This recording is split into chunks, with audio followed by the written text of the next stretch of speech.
The Dragon Ball universe stretches back through ages uncounted, reaching into cosmic depths where creation itself felt new. Billions of years hold mysteries that unfold slowly, like petals opening beneath moonlight. Gods appeared before mortals ever drew breath. Universes formed in silence. Power stirred in the dark spaces between worlds, patient and waiting, and the timeline began its long unwinding toward the stories we would come to know. Before you drift into sleep, you're welcome to subscribe for more calm Dragon Ball stories. And if you feel like it, tell me where you're listening from tonight as we begin our journey through 150 million years before the first measured age, when the cosmos itself was young. Time immemorial holds the birth of all 18 universes, though only 12 remain in the present era. Each universe emerged from conditions still debated among scholars who study the divine record.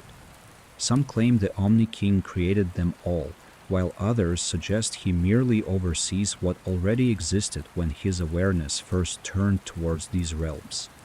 The distinction matters less than the quiet truth that before consciousness walked through any timeline, the framework was already being laid for everything that would follow. The universes themselves became stages for stories that wouldn't begin for millions of years, vast and empty, holding only potential in their earliest moments. Within this ancient period, before any mortal civilization rose to prominence, certain beings came into existence who would shape the future in ways that rippled across eons. The creature known simply as Buu appeared during this time, though the exact circumstances remain unclear. Different accounts tell different versions of this entity's origin. One tradition holds that a wizard named Bibidi created the monster from magical forces, while another suggests Buu existed since the moment Universe 7 itself formed, predating any attempt to control or contain such raw destructive energy. Both stories might hold truth in their own way. Perhaps Buu existed as a force without direction until Bibidi found a method to harness that chaos, transforming something ancient into something that could be called Majin Buu. The timeline doesn't clarify these contradictions, and they rest beside one another like two stones on a riverbed, both worn smooth by the current of ages passing over them. What remains certain is that Buu's presence in the universe began during this immeasurably distant period, and the echoes of that presence would eventually reach forward to touch lives in ages yet to come. During this same primordial span, the Super Dragon Balls came into being through the work of Zamasu, a dragon god whose power exceeded anything mortals would later comprehend when they encountered smaller, more limited versions of wish-granting orbs. These massive spheres, each the size of a planet, were scattered across Universe 6 and Universe 7, representing the ultimate expression of creation magic. The divine calendar records their formation in years 41 and 42, though what those numbers measure against remains a mystery wrapped in theological debate. The calendar itself suggests some form of divine timekeeping that existed before mortal civilizations developed their own methods of marking seasons and years. The Super Dragon Balls would remain hidden for millions of years, their existence forgotten by most beings who walked beneath the stars. Only fragments of legend preserved their memory, whispered among gods who lived long enough to remember when the spheres first appeared. Their creation marked a turning point in cosmic history, establishing that power existed beyond even the gods of destruction, beyond the angels who attended them. Power that could reshape reality itself if one possessed the knowledge and means to gather all 7 orbs and speak the necessary words in the language of the divine. Moving forward through the vast emptiness of prehistory, we arrive at a period roughly 75 to 150 million years before the First Age, when events began to unfold that would establish the divine hierarchy mortals would eventually encounter. The Supreme Kais took their positions during these ancient times, though the number of Kais would diminish dramatically over the following millennia. Elder Kai emerged as part of this early divine order, serving 15 generations before the Supreme Kai, who would later be known as Shin. Each generation represented an immense span of time, either 5 million or 10 million years, depending on how one interprets the fragmentary records that survive from that period. The timeline suggests that Elder Kai witnessed events that even other gods consider ancient history. He lived through the first emergence of Moro, a being whose hunger for life energy made him one of the most dangerous entities the universe had ever produced. 10 million years before the events that would eventually bring Goku into existence, Moro began his campaign of destruction, consuming entire planets and leaving behind only dead husks drifting in the void of space. The Grand Supreme Kai confronted this threat, choosing to seal away Moro's magic rather than attempt to destroy the creature outright. The sealing cost the Grand Supreme Kai most of his godly power, weakening him in ways that would prove catastrophic when the next great threat emerged. 5 million years later, Majin Buu attacked the Supreme Kais directly. At that time, 5 Kais governed the universe from different cardinal directions, with the Grand Supreme Kai overseeing them all. Buu's rampage, directed by the wizard Bibidi, who had somehow gained control over the ancient creature, resulted in the deaths of the West and North Supreme Kais. The South Supreme Kai and the Grand Supreme Kai met a stranger fate, absorbed into Buu's body where they would remain in eternal sleep, their consciousness trapped within the monster but never fully extinguished. Their absorption changed Buu's form and temperament slightly, creating the version of the creature that would later be sealed away rather than destroyed outright. Only Shin, the East Supreme Kai, survived by escaping before Buu could reach him.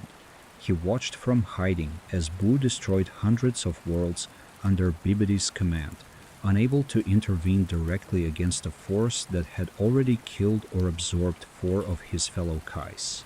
The universe itself seemed to tremble beneath the weight of so much destruction concentrated in such a brief span of cosmic time. Planets that had existed for billions of years vanished in moments. Civilizations that had risen through countless generations of struggle and achievement were reduced to scattered particles of dust floating in the empty places between stars. Eventually, Bibidi brought the sealed Buu to a planet called Earth, intending to use the monster to destroy yet another world. But before Buu could be released again, Shin managed to kill Bibidi, severing the wizard's control over the creature. The shell containing Buu remained sealed, left on Earth where it would lie dormant for millions of years. Shin didn't dare move it, fearing that any disturbance might crack the seal and free the monster without anyone present who possessed Bibidi's knowledge of how to control it. The Supreme Kai's greatest victory happened off-screen, in a confrontation that received no celebration and left no witnesses except for Shin himself, who would carry the weight of that secret forward through all the ages that followed. Time moved forward more quickly now, though still in spans that dwarfed any mortal lifetime. Roughly 200 to 300 years before the first numbered age, the first Super Saiyan appeared among a warrior race that had not yet made its mark upon the broader universe. His name was Yamoshi, and his transformation occurred during a rebellion against other Saiyans whose hearts had turned toward cruelty and conquest. Fighting alongside 5 comrades, Yamoshi found himself cornered by overwhelming numbers, his back against circumstances that offered no escape except through transformation into something beyond what Saiyans had achieved before. The golden energy that erupted from Yamoshi's body marked the first time the Super Saiyan form appeared in recorded history. He fought with power that seemed limitless, destroying countless opposing Saiyans before the transformation's energy finally exhausted itself and he fell in battle. His death didn't end his influence on history, though. Yamoshi's spirit continued to wander through the cosmos, searching for 6 righteous Saiyans who could perform a ritual to create a Super Saiyan god, a being who would stand against the corruption that had consumed their race. That search would continue for centuries, the spirit's purpose driving it forward through the vast spaces between worlds, patient in ways that only the dead can achieve. The numbered ages begin with age 261, when a catastrophic storm ravaged the entire surface of planet Namek. Among the Namekians, a warrior named Katats made a desperate choice to save his child from the devastation, placing the young Namekian in a spaceship and launching him toward a distant world called Earth. The child survived the journey, arriving on a planet whose dominant species had no knowledge of aliens or magic or the larger universe that surrounded their small world. This nameless Namekian would grow up alone, unaware of his origins, struggling with darkness inside himself that he couldn't understand or control. Centuries passed before Master Roshi began his training with Master Mutaito in age 450. The human martial artist showed exceptional dedication, spending 3 years under Mutaito's instruction before finally obtaining the sacred water that marked the completion of his training. The sacred water itself represented a test of spirit more than a magical enhancement, proving that the drinker possessed the determination and purity of heart necessary to reach the highest levels of martial arts mastery. Roshi's accomplishment placed him among the elite warriors of Earth, though he would continue to grow stronger in the years that followed. Age 461 brought transformation to Earth's divine hierarchy, when the nameless Namekian finally split himself in two, separating the darkness within his heart from the light. The evil half became King Piccolo, a demon whose power threatened to destroy everything the Namekian had worked to protect during his time as Earth's guardian. The good half ascended to the position of Kami, becoming the planet's official god and protector. Master Mutaito confronted King Piccolo in a battle that ended with the demon sealed inside a rice cooker, using a technique that cost Mutaito his life. The sealing technique worked perfectly, trapping Piccolo in a prison he couldn't escape without outside help. Master Roshi took responsibility for ensuring King Piccolo remained sealed, personally burying the rice cooker deep beneath the ocean floor where it would hopefully never be found. The depth and isolation of the burial site reflected Roshi's understanding that someday someone might search for the demon, driven by curiosity or ambition or simple accident. By placing the rice cooker in the most remote location possible, Roshi hoped to extend the duration of the seal indefinitely, protecting future generations from a threat they wouldn't know existed unless someone made the terrible mistake of opening the container and releasing the demon inside. 9 years after becoming Earth's god, Kami created the Dragon Balls in age 470. The 7 orange spheres represented a reflection of racial memory, something Namekians carried within themselves even when separated from their people and culture. Kami didn't fully understand why he felt compelled to create these wish-granting orbs, but the urge came from deep inside, guiding his hands through the complex magical work required to bring them into existence.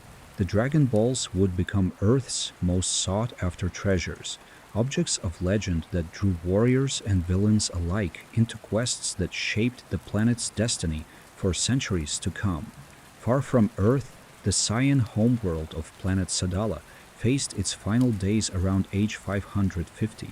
The warrior race turned upon itself in civil war, their destructive power concentrated against their own people instead of being directed outward toward conquest. The war left Sadala shattered and uninhabitable, forcing the surviving Saiyans to seek a new home among the stars. They found Planet Plant, a world already occupied by another civilization called the Tuffles. The Saiyans invaded and eventually conquered the planet, renaming it Planet Vegeta after their king. This new homeworld would serve the Saiyans for centuries, becoming the center of their empire until another destruction wiped away everything they had built. Age 650 saw the inception of the Tenkaichi Budokai, Earth's great martial arts tournament. The first tournament gathered fighters from across the planet, establishing a tradition that would continue for centuries and provide a stage for some of the most important battles in Earth's history. Initially held every 5 years due to limited popularity, the tournament would eventually grow into a massive event that drew crowds from every corner of the world.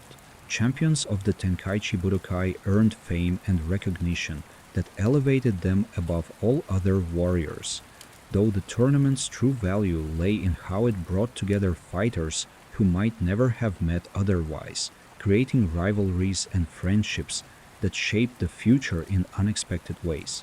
The 700s brought us finally to the period when most of Dragon Ball's main story unfolds. Age 732 marked the birth of Prince Vegeta and a Saiyan infant named Broly, whose power level at birth exceeded anything previously recorded among Saiyan children.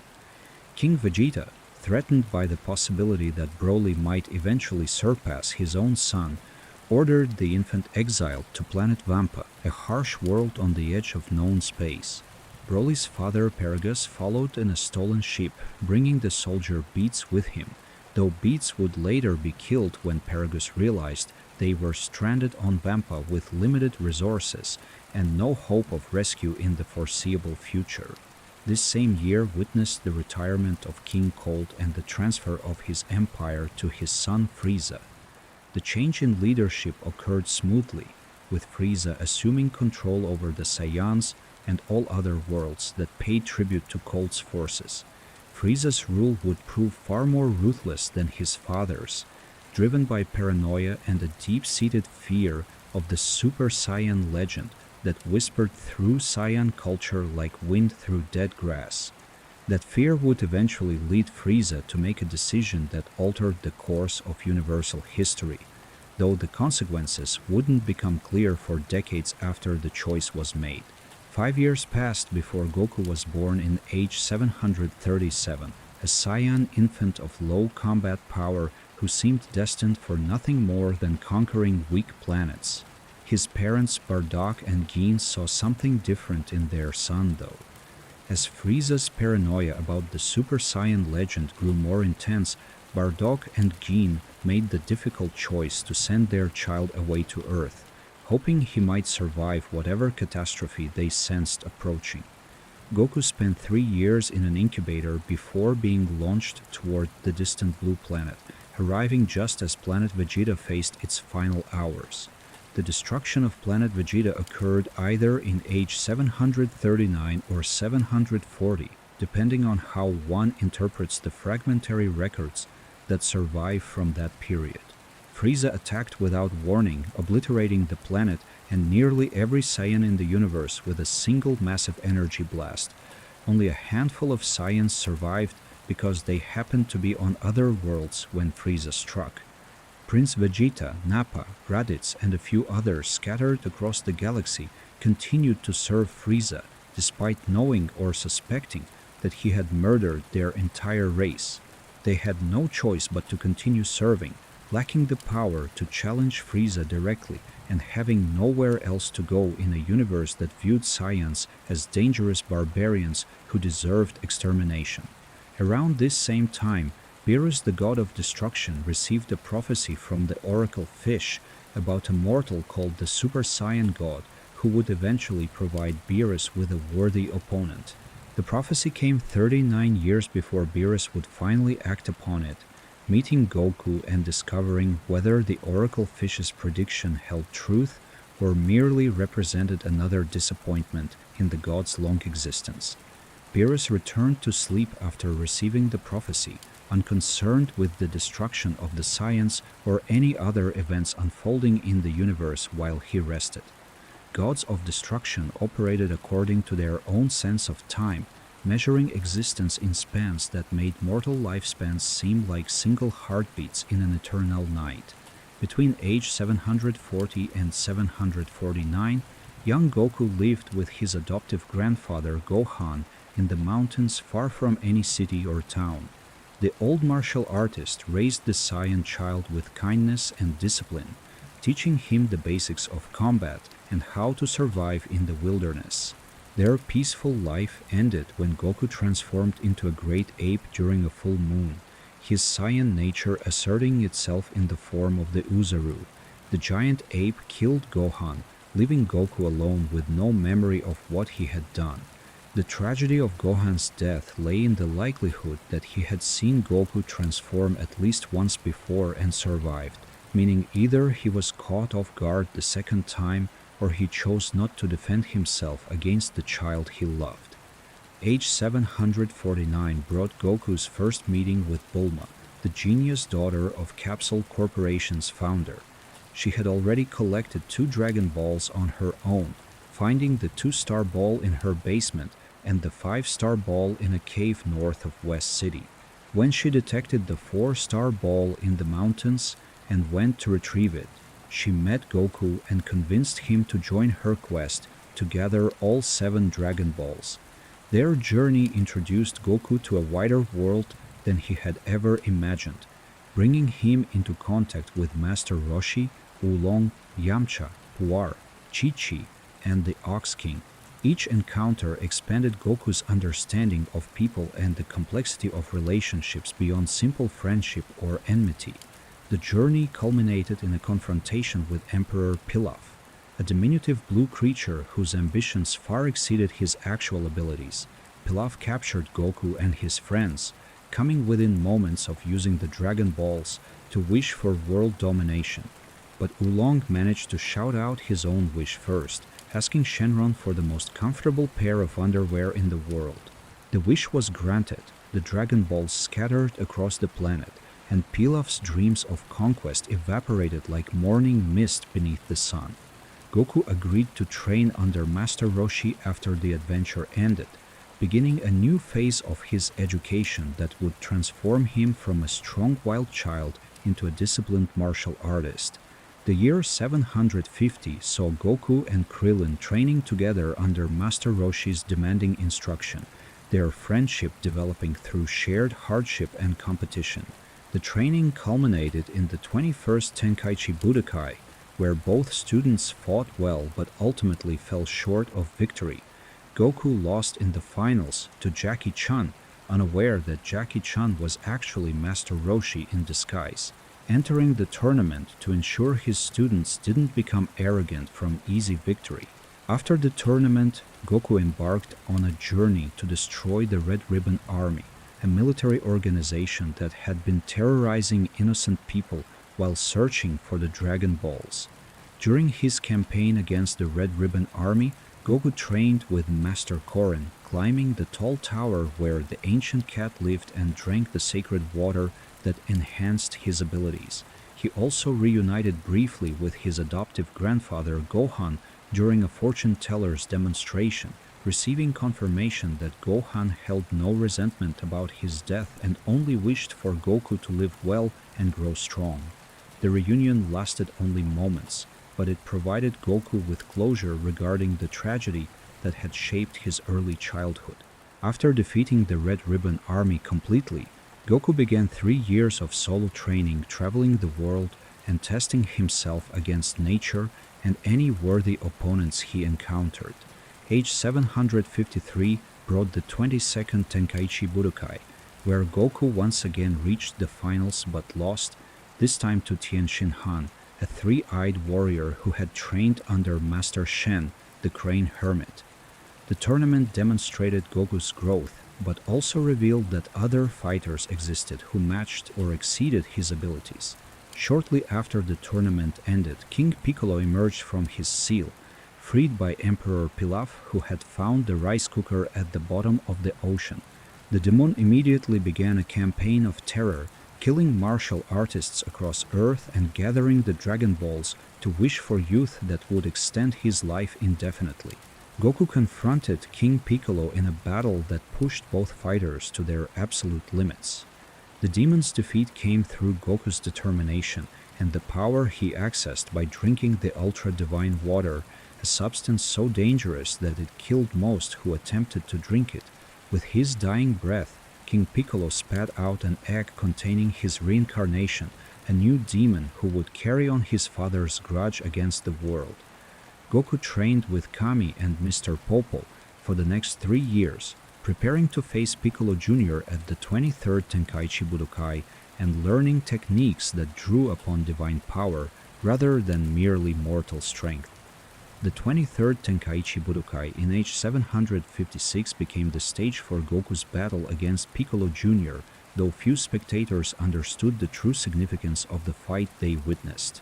Goku emerged victorious, winning his first world championship and saving Earth from a threat that could have destroyed civilization. After the tournament, Goku married Chi-Chi, fulfilling a promise he had made years earlier without fully understanding what marriage meant. Their life together began quietly, with Goku adapting to domestic routines he had never experienced during his wild upbringing in the mountains. Age 757 brought the birth of Gohan, named after Goku's adoptive grandfather. The child represented a new generation of warriors, carrying both human and Saiyan blood in ways that would prove significant as the years unfolded. While Goku settled into family life, other fighters continued their own training, traveling the world and pushing their abilities higher. Peace settled over Earth like a blanket, comfortable and warm, though darkness approached from the stars, drawing closer with each passing day, and the warriors of Earth remained unaware of the threat that would soon shatter their peaceful existence. Age 761 ended the peace when Raditz arrived on Earth, revealing Goku's alien heritage and demanding that his brother join him in conquering worlds for profit and entertainment. The battle against Raditz resulted in both brothers dying, with Piccolo firing the special beam cannon through Raditz and Goku simultaneously. Before dying, Raditz informed his comrades Vegeta and Nappa about the Dragon Balls, inadvertently setting in motion events that would bring even greater threats to Earth. Goku's death marked the first time the gentle warrior left the world of the living, though it wouldn't be his last departure from life's boundaries. The Z Fighters, as they came to be known, began training immediately to prepare for Vegeta and Nappa's arrival in 1 year. Tien Shinhan, Krillin, Yamcha, Chiaotzu, and Yajirobe trained under Kami and Mr. Popo, learning to sense energy and control their ki with greater precision. Meanwhile, Goku traveled the length of Snake Way, a path that stretched for 1,000,000 miles through the afterlife, leading to King Kai's small planet at the end. The journey tested Goku's endurance and determination, taking months of constant running before he finally reached his destination and began training under the deity who governed the northern quadrant of the galaxy. Age 762 became one of the most eventful years in Earth's timeline, packed with battles and transformations that changed everything the Z Fighters understood about power and the universe. Goku completed his training with King Kai, learning the Kaioken technique that multiplied his power temporarily and the Spirit Bomb that gathered energy from all living things. The Saiyans arrived on Earth precisely when Raditz had predicted, and the battle that followed cost the lives of Yamcha, Tien Shinhan, Chiaotzu, and Piccolo. Goku arrived in time to save Gohan and Krillin from death, defeating Nappa with ease before facing Vegeta in a fight that pushed both Saiyans beyond their previous limits. Vegeta's defeat led directly to the journey to planet Namek, where Krillin, Gohan, and Bulma sought the Namekian Dragon Balls to revive their friends who had fallen against the Saiyans. The trip to Namek brought them into conflict with Frieza, who sought immortality through the same Dragon Balls. The battles on Namek tested everyone involved, forcing Gohan and Krillin to fight opponents whose power eclipsed anything they had encountered on Earth. Vegeta, recovering from his injuries on Earth and following the group to Namek, found himself fighting alongside the people he had tried to kill, united against Frieza's overwhelming might and the threat he represented to every living being on the Green Planet. The conflict escalated when the Ginyu Force arrived, elite mercenaries serving Frieza, who brought levels of power that seemed impossible to overcome. Goku's arrival turned the tide, his training with King Kai having elevated him far beyond the Saiyan's previous limitations. But even Goku's strength proved insufficient against Frieza's final form, forcing him to tap into reserves of power he didn't know existed. The Super Saiyan transformation occurred during Frieza's battle with Goku, triggered by the death of Krillin and the fury that erupted from Goku's normally gentle heart. Golden energy surrounded him, and for the first time in 1,000 years, the legendary warrior of Saiyan prophecy stood beneath an alien sky. Frieza died on Namek, though the planet's destruction had been inevitable from the moment he began his transformation. Goku escaped at the last second, using a Ginyu Force spaceship to flee the dying world. The Dragon Balls revived everyone killed by Frieza and his forces, with the exception of Goku, who remained missing and presumed dead. The Namekians relocated to a new planet they named New Namek, establishing a home far from the conflict that had destroyed their previous world. Earth returned to peace, though the absence of Goku left a hole in the lives of his friends and family that no one else could fill. Age 763 saw a time machine arrive from the future, carrying Cell in his larval form. The bio-android buried himself underground, remaining dormant while he slowly developed into his imperfect form. The time machine's arrival went unnoticed by Earth's defenders, who had no reason to scan for anomalies in the wilderness where the device landed. Cell would remain hidden for years, patient in the way only creatures designed for a specific purpose can achieve patience, waiting for the moment when androids 17 and 18 would be activated so he could absorb them and achieve the perfect form encoded in his genetic structure. The following year, age 764, brought Goku's return to Earth and the arrival of a mysterious young man with purple hair who wielded a sword with devastating efficiency. The stranger killed Frieza and King Cold before they could threaten Earth, demonstrating power that shocked Vegeta and the other Z fighters. After Goku landed, the young man revealed himself as Trunks, Vegeta, and Bulma's son from a future timeline where androids had destroyed civilization and killed all the Z fighters except Gohan, who trained Trunks before dying in a final desperate battle.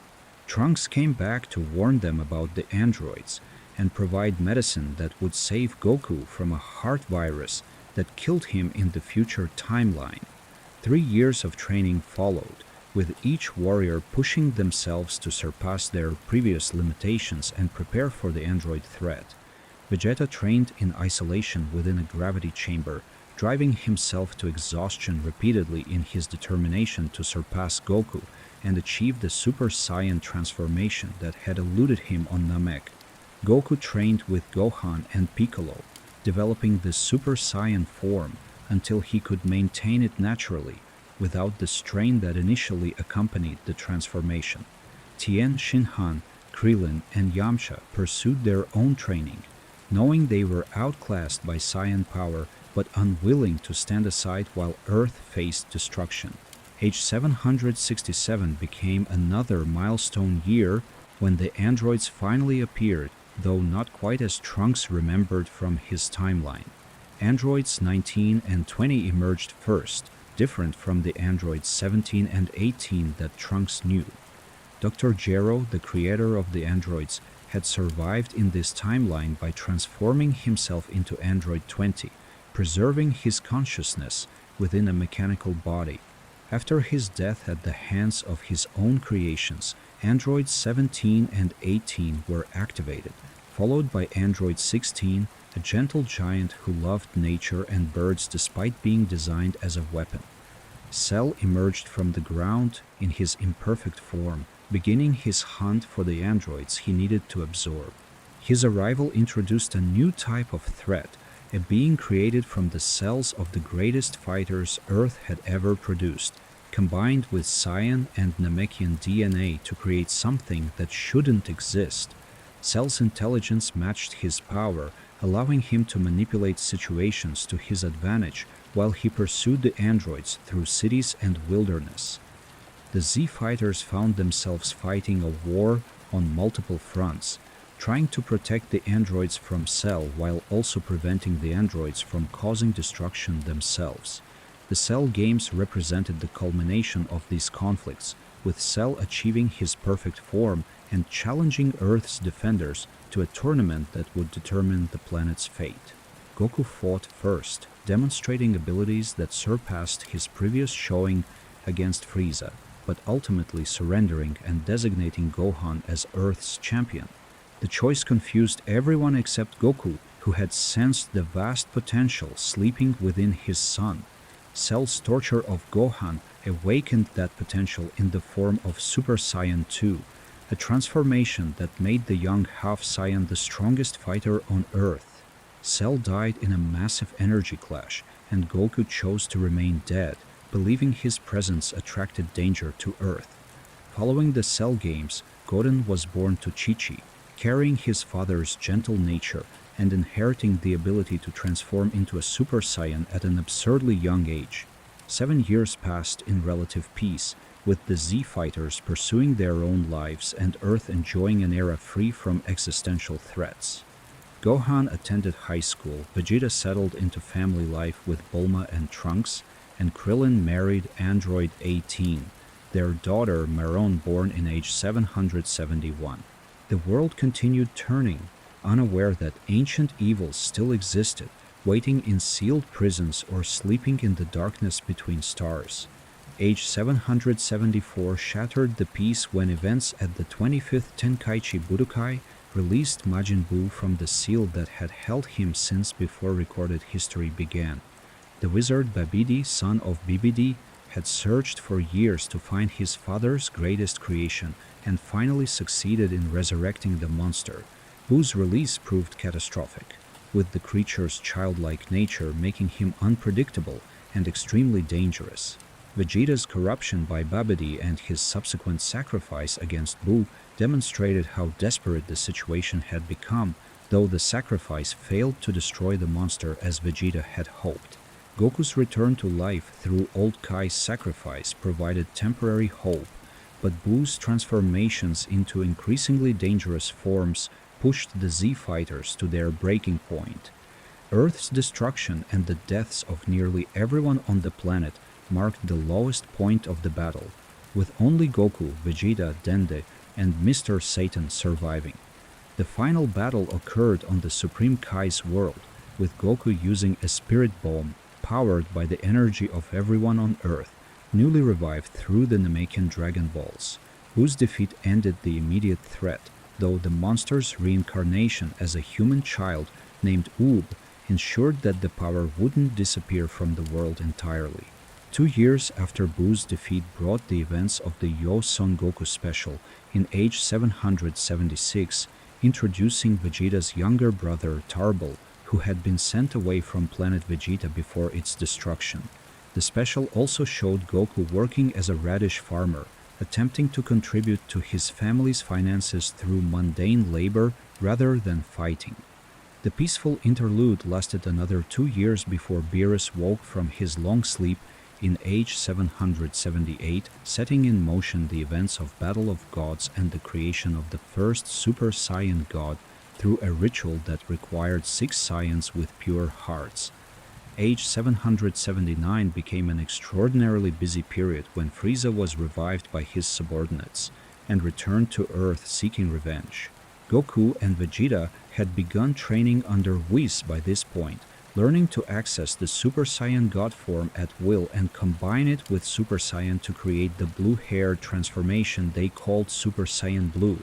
Frieza's 4 months of training allowed him to create Golden Frieza, a transformation that briefly allowed him to fight evenly with Goku before his lack of stamina caused the form to weaken. Frieza's death came swiftly after that, though the tyrant would eventually be revived again as a reward for his role in the Tournament of Power. The Universe 6 tournament followed, introducing the multiverse concept to most of the Z fighters for the first time. Goku and his team fought against warriors from Universe 6, discovering that other universes contained their own Saiyans, their own Namekians, and civilizations that paralleled Universe 7's development in interesting ways. Universe 7 won the tournament, and Beerus used the Super Dragon Balls to revive Earth in Universe 6, demonstrating a capacity for kindness that surprised everyone who knew the God of Destruction's typical behavior. Future Trunks returned later that year, bringing news of a threat that had destroyed his timeline's version of Earth and killed nearly everyone he cared about. The enemy called himself Goku Black, a being who wore Goku's face and fought with Saiyan power combined with divine energy. The truth revealed itself slowly. Goku Black was actually Zamasu, a Supreme Kai apprentice from Universe 10 who had used the Super Dragon Balls to steal Goku's body and wage war against mortals across multiple timelines. The battle against Zamasu and his future counterpart pushed everyone involved beyond their limits, with Trunks unlocking a new transformation called Super Saiyan Rage and Vegeta developing Super Saiyan Blue Evolution.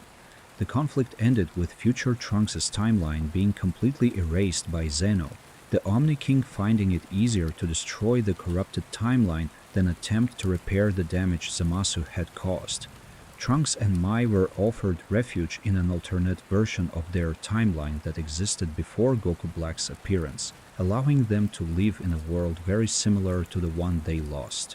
Goku gained a second Zeno as a companion during these events, bringing the childlike deity from the erased future to the present and introducing him to the Zeno who ruled over the current multiverse.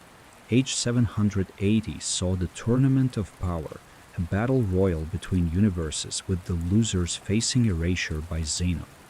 The tournament brought together the strongest fighters from 8 universes, creating battles that showcased techniques and transformations never seen before. Goku achieved Ultra Instinct during the tournament, a state that separated consciousness from movement and allowed his body to react perfectly to any threat. Frieza earned his revival as promised by joining Universe 7's team and fighting alongside former enemies. Android 17's selfless wish to restore all erased universes demonstrated that even beings created as weapons could develop hearts capable of genuine compassion. Later, in Age 780, Goku and Vegeta encountered Broly and Paragus on Planet Vampa, rescued by members of the Frieza Force, who sought to use Broly as a weapon against the Saiyans, who had humiliated their emperor. The battle that followed pushed all 3 Saiyans to new heights, with Broly's latent power erupting in a green-haired transformation that exceeded even Super Saiyan Blue. Gogeta, the fusion of Goku and Vegeta, eventually defeated Broly, though Goku chose mercy over execution, recognizing that Broly wasn't evil but simply a victim of circumstances and his father's ambitions. Broly's relocation to Earth marked the beginning of a new chapter in his life, offering him the chance to develop without the trauma and isolation that had defined his existence on Vampa. If you're still awake halfway through, maybe subscribe before you drift off and tell me what time it is where you're watching from. The Moro arc likely began in Age 780, though it possibly extended into 781 due to the vagueness of timing in the manga's narration. The ancient sorcerer escaped from galactic prison, beginning a campaign to drain planets of their life energy and restore the full measure of power that Grand Supreme Kai had sealed away 10 million years earlier. Moro's magic presented a different type of threat than the pure physical power that characterized most previous villains. His ability to drain energy made conventional fighting strategies nearly useless, forcing Goku and Vegeta to develop new techniques specifically designed to counter magical abilities. The battle against Moro spanned multiple planets and involved numerous fighters from both Earth and beyond. Vegeta's training on planet Yardrat, learning spirit control and forced spirit fission, demonstrated his commitment to protecting others rather than merely pursuing strength for its own sake. Goku's mastery of Ultra Instinct improved during the conflict, though he still struggled to access the form reliably without extreme stress pushing him toward the transformation. Moro's eventual defeat required the combined efforts of multiple fighters and divine intervention, illustrating that some threats exceeded what any individual warrior could handle alone. The Granola arc introduced new complexities to the timeline, with several time skips mentioned but never precisely defined. A few months passed after the Moro arc concluded, then a few weeks during the arc itself, followed by an unspecified period described only as time passes in the manga's narration. The arc focused on Granola, the last survivor of the Cerealian race, seeking revenge against the Saiyans who had participated in his people's destruction decades earlier. His wish on the Cerealian Dragon Balls to become the strongest warrior in the universe was granted, though it came at the cost of dramatically shortening his lifespan. The conflict revealed uncomfortable truths about Bardock, Goku's father, and his role in the attack on Planet Cereal. Flashbacks showed a different side of the Saiyan warrior, one capable of showing mercy and protecting those weaker than himself, despite the expectations of his race and his role in Frieza's army. These revelations complicated the simple narrative of Saiyans as purely evil conquerors, suggesting that even within a warrior culture built on violence and domination, individuals could choose different paths and act according to their own moral compass rather than following the crowd.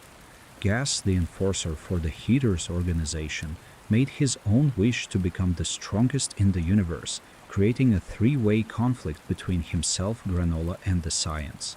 The battles demonstrated that strength alone didn't determine victory, with strategy, experience, and the will to protect others often proving more valuable than raw power. Goku and Vegeta's different approaches to fighting, Goku seeking to master Ultra Instinct and Vegeta developing Ultra Ego, represented two philosophical paths towards strength that both proved valid in different situations. Dragon Ball Superhero began with events in age 782 when the Red Ribbon Army's last remnants captured Dr. Hado and convinced him to work for them. The brilliant scientist spent 3 months in prison before being recruited by Magenta, the son of the original Red Ribbon Army's commander.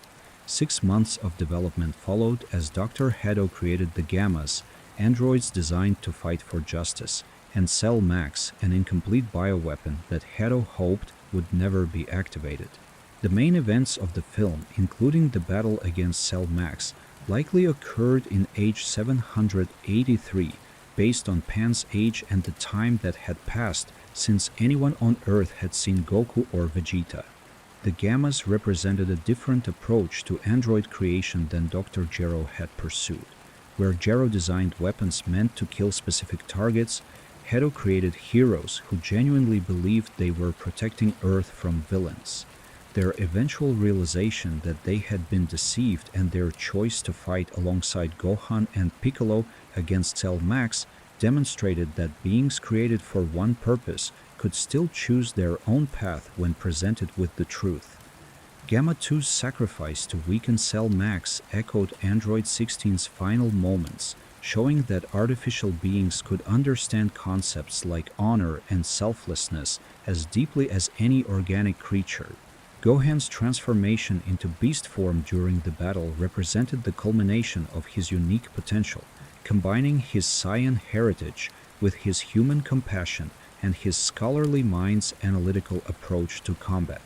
The silver-haired form exceeded even Super Saiyan Blue in raw power, suggesting that Gohan's path towards strength differed fundamentally from his father's reliance on godly transformations and martial arts mastery.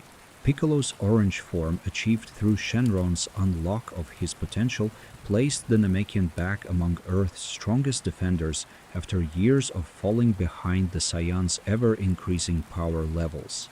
Age 784 brought the 28th Tenkaichi Budokai, though the tournament's significance lay less in the competition itself and more in what happened after the final match concluded.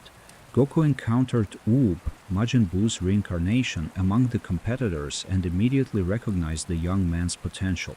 Rather than continue with the tournament, Goku left with Oob to begin training him, seeing in the young man a chance to create a protector for Earth who could defend the planet when Goku eventually passed beyond life's boundaries for the final time. Their departure marked not an ending but a transition, passing responsibility to a new generation, while the old generation focused on preparing their successors for challenges that would inevitably come.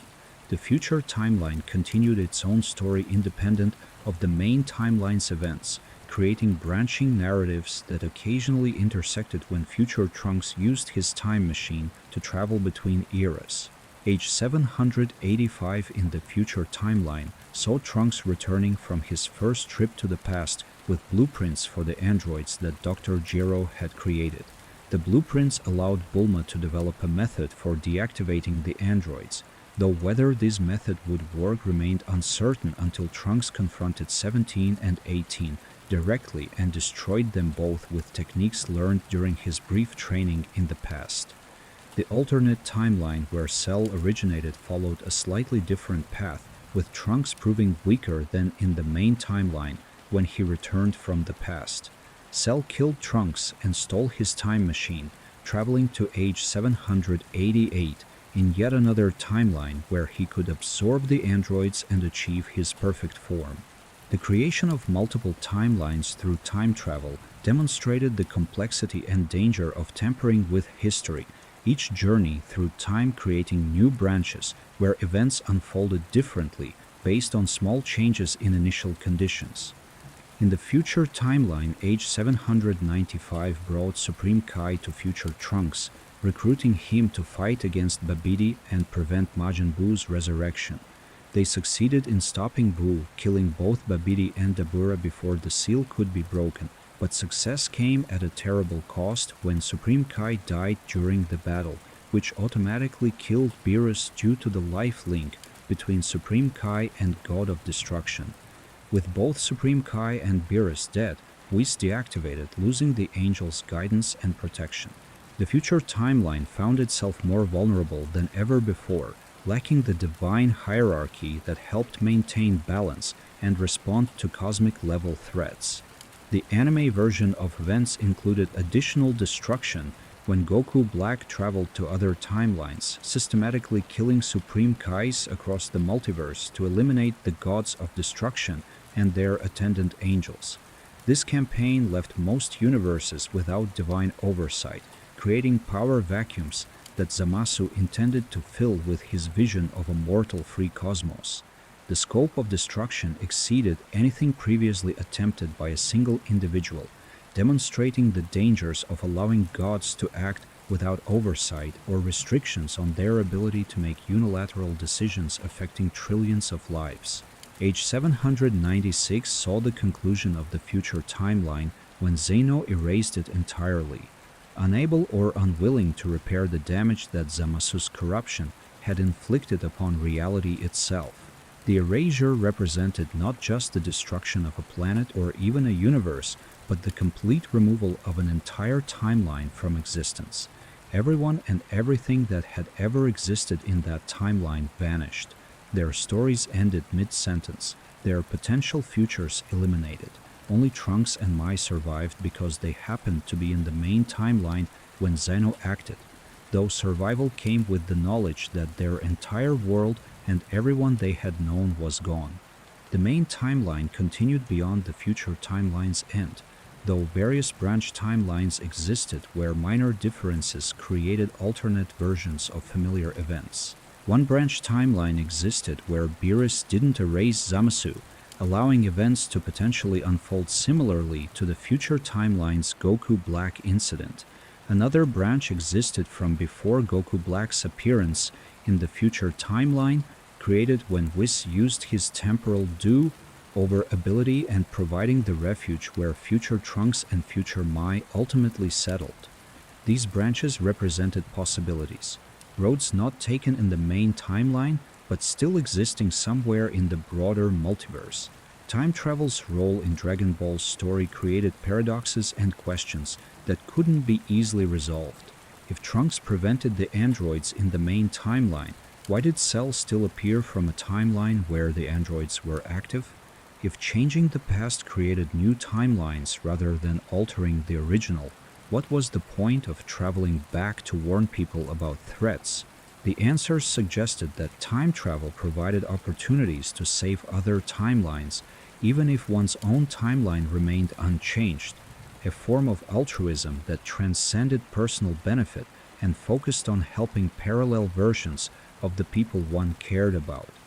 The time rings worn by Supreme Kais could detect timeline branches, glowing to indicate how many alternate timelines existed at any given moment. Each ring represented a complete timeline with its own history and future, populated by billions of individuals living their lives unaware that they existed as one possibility among many. The rings couldn't be used to travel through time by mortals.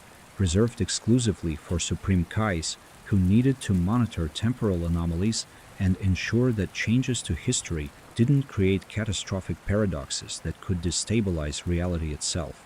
Certain events remained consistent across timelines despite the differences that time travel created. Goku's arrival on Earth as an infant happened in every timeline we've encountered. Vegeta and Nappa's attack on Earth occurred in multiple timelines. The basic framework of history seemed resistant to change, with major events unfolding similarly even when specific details varied. Perhaps this consistency reflected the deterministic nature of certain cosmic events, or perhaps it merely indicated that time travelers hadn't changed enough to truly alter the fundamental flow of history. The relationship between the different timelines raised philosophical questions about identity and existence. Was future Trunks the same person as the Trunks born in the main timeline? They shared genetic heritage and many personality traits, but their experiences differed dramatically, shaped by the suffering and loss that characterized the future timeline versus the relative peace of the main timeline. Each Trunks became his own individual, defined by the challenges he faced and the choices he made in response to circumstances beyond his control. Beerus's destruction of Zamasu in the main timeline created a temporal paradox that was never fully explained. If Zamasu died before he could become Goku Black, how did Goku Black exist in the future timeline? The time rings provided one possible explanation, suggesting that erasing someone from one timeline didn't affect their existence in timelines that had already branched before the erasure occurred.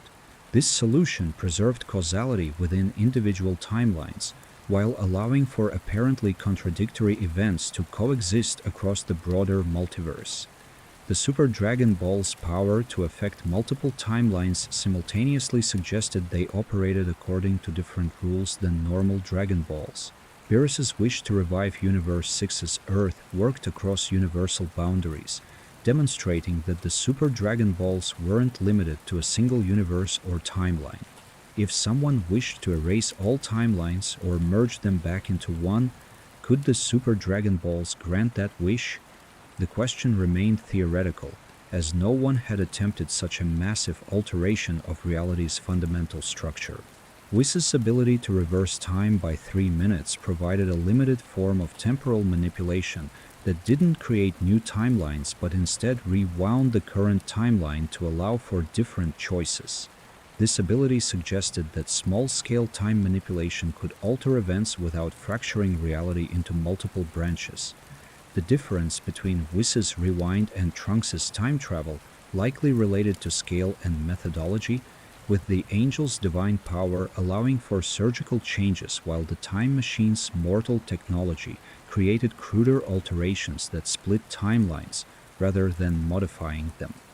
The Oracle Fish's prophecy about the Super Saiyan God demonstrated that certain future events could be predicted with accuracy despite the existence of multiple timelines and free will.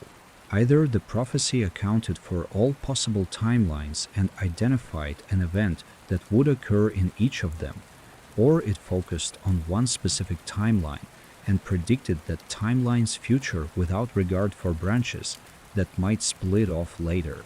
The mechanics of prophecy in a multiverse with time travel remained mysterious, operating according to rules that mortals couldn't fully comprehend. Looking at Dragon Ball's complete timeline reveals patterns in how events unfold and how characters develop across generations. Each major arc introduces new transformations and power levels that exceed previous limitations, yet the core themes remain consistent throughout. Protecting the innocent, pushing beyond one's limits, and finding strength through bonds with others drive the story forward, regardless of whether the threat comes from demons, aliens, androids, or gods. The specific details change, but the fundamental narrative of growth through challenge continues. The timeline also shows how Dragon Ball's scope expanded from local to cosmic over decades of storytelling. Early adventures focused on Earth and its immediate surroundings, with threats that endangered countries or regions but rarely the entire planet. The Saiyan saga expanded the scope to include other worlds and the galactic civilizations that existed beyond Earth's awareness. The Frieza saga introduced the concept of a universal emperor whose influence extended across countless planets. Later arcs brought in multiple universes, gods of creation and destruction, and threats that could erase entire timelines.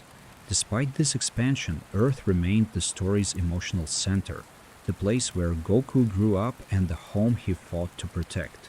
Other planets served as backdrops for adventures, but Earth was where the important moments happened, where friendships formed and families grew.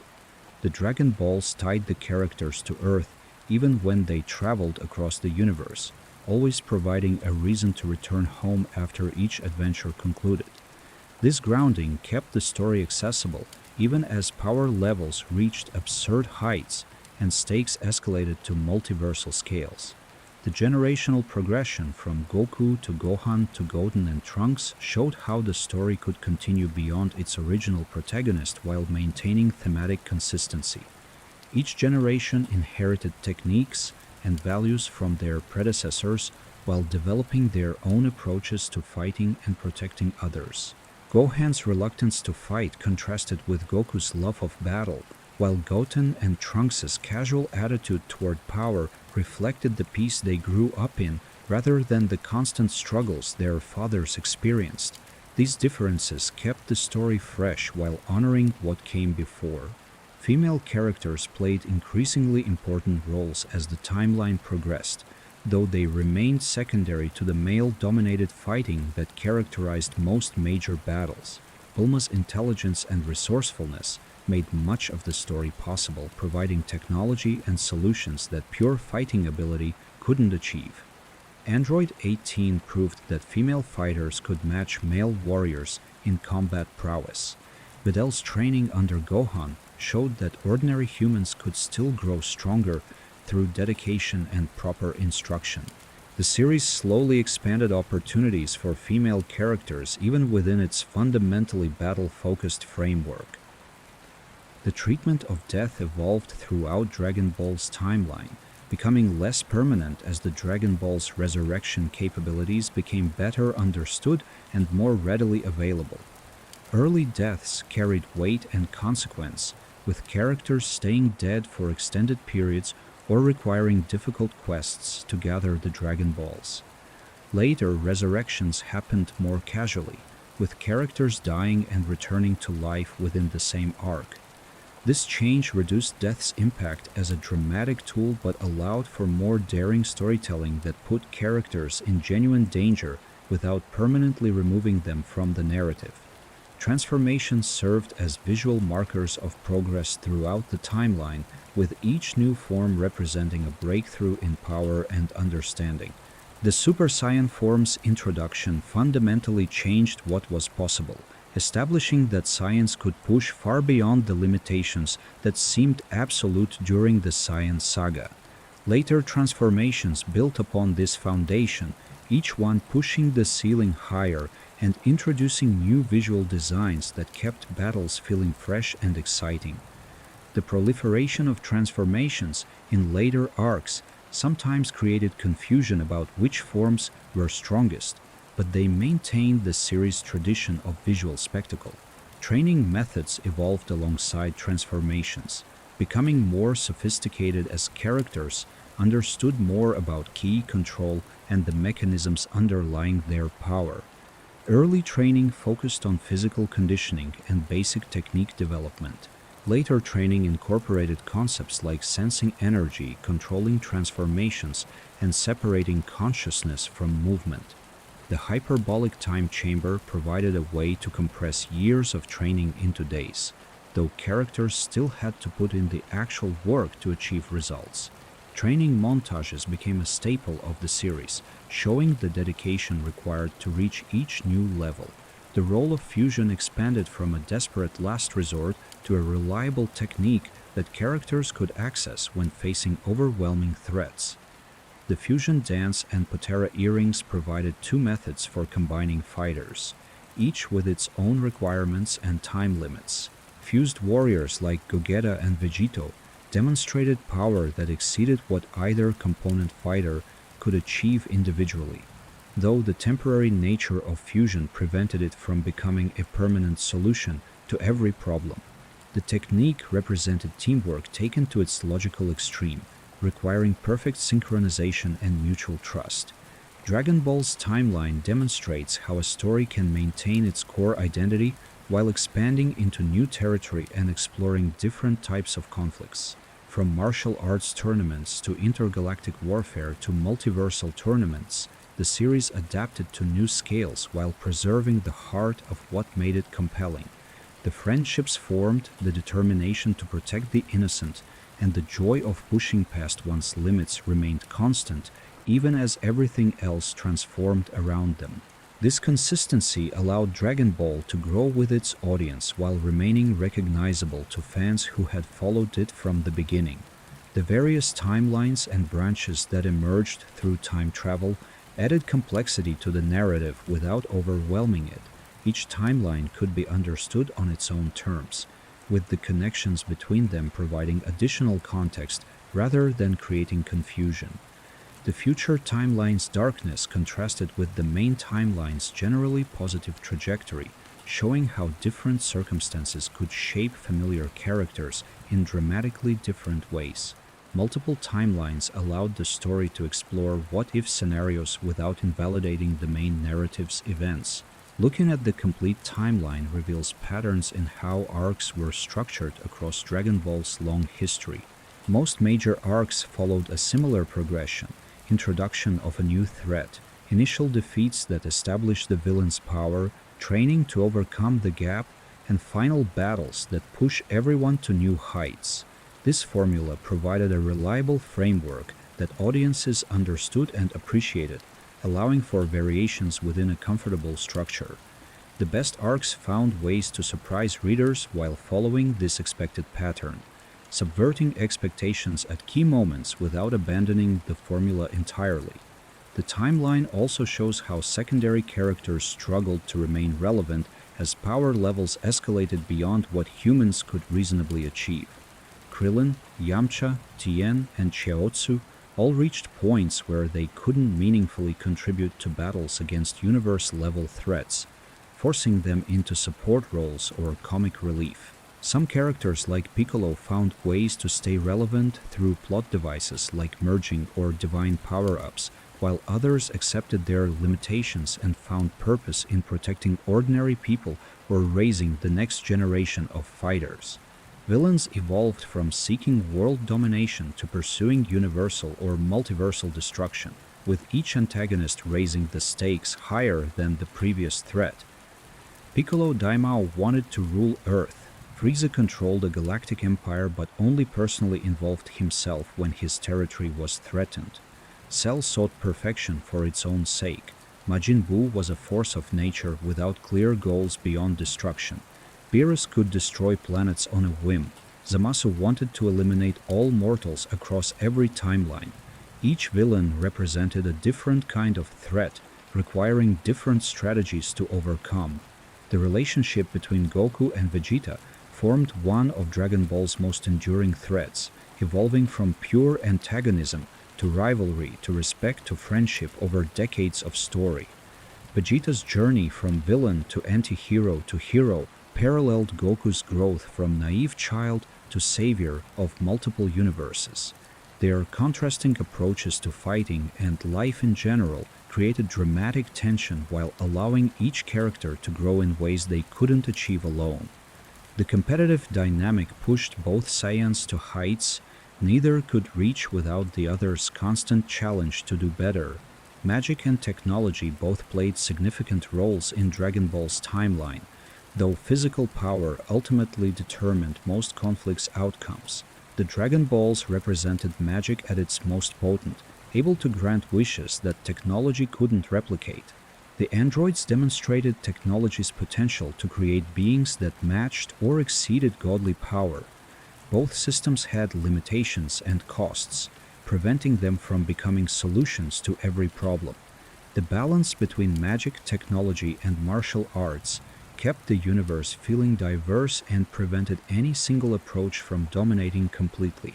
The various gods introduced throughout the timeline formed a hierarchy that governed the universe according to rules mortals rarely understood. Kais created and guided life, while gods of destruction eliminated threats and maintained balance through controlled chaos. Angels served as attendants and teachers, more powerful than the gods they served but restricted by rules that prevented direct intervention in most situations. Zeno stood above all others, able to erase entire universes on a whim but generally content to observe rather than actively managing creation. This divine order existed alongside mortal civilizations, occasionally intersecting but usually remaining separate. The importance of Earth in Dragon Ball's timeline seems disproportionate to the planet's actual significance in the universal hierarchy. Earth produced fighters who could match gods despite humans being relatively weak compared to races like Saiyans or Namekians. The concentration of powerful individuals on one unremarkable planet suggested either extraordinary coincidence or some underlying factor that made Earth special in ways not immediately apparent. Perhaps the planet's mixture of species and cultures created unique conditions for developing warriors, or perhaps Goku's arrival set events in motion that attracted other powerful individuals. The timeline's treatment of fate versus free will remained ambiguous throughout Dragon Ball's run.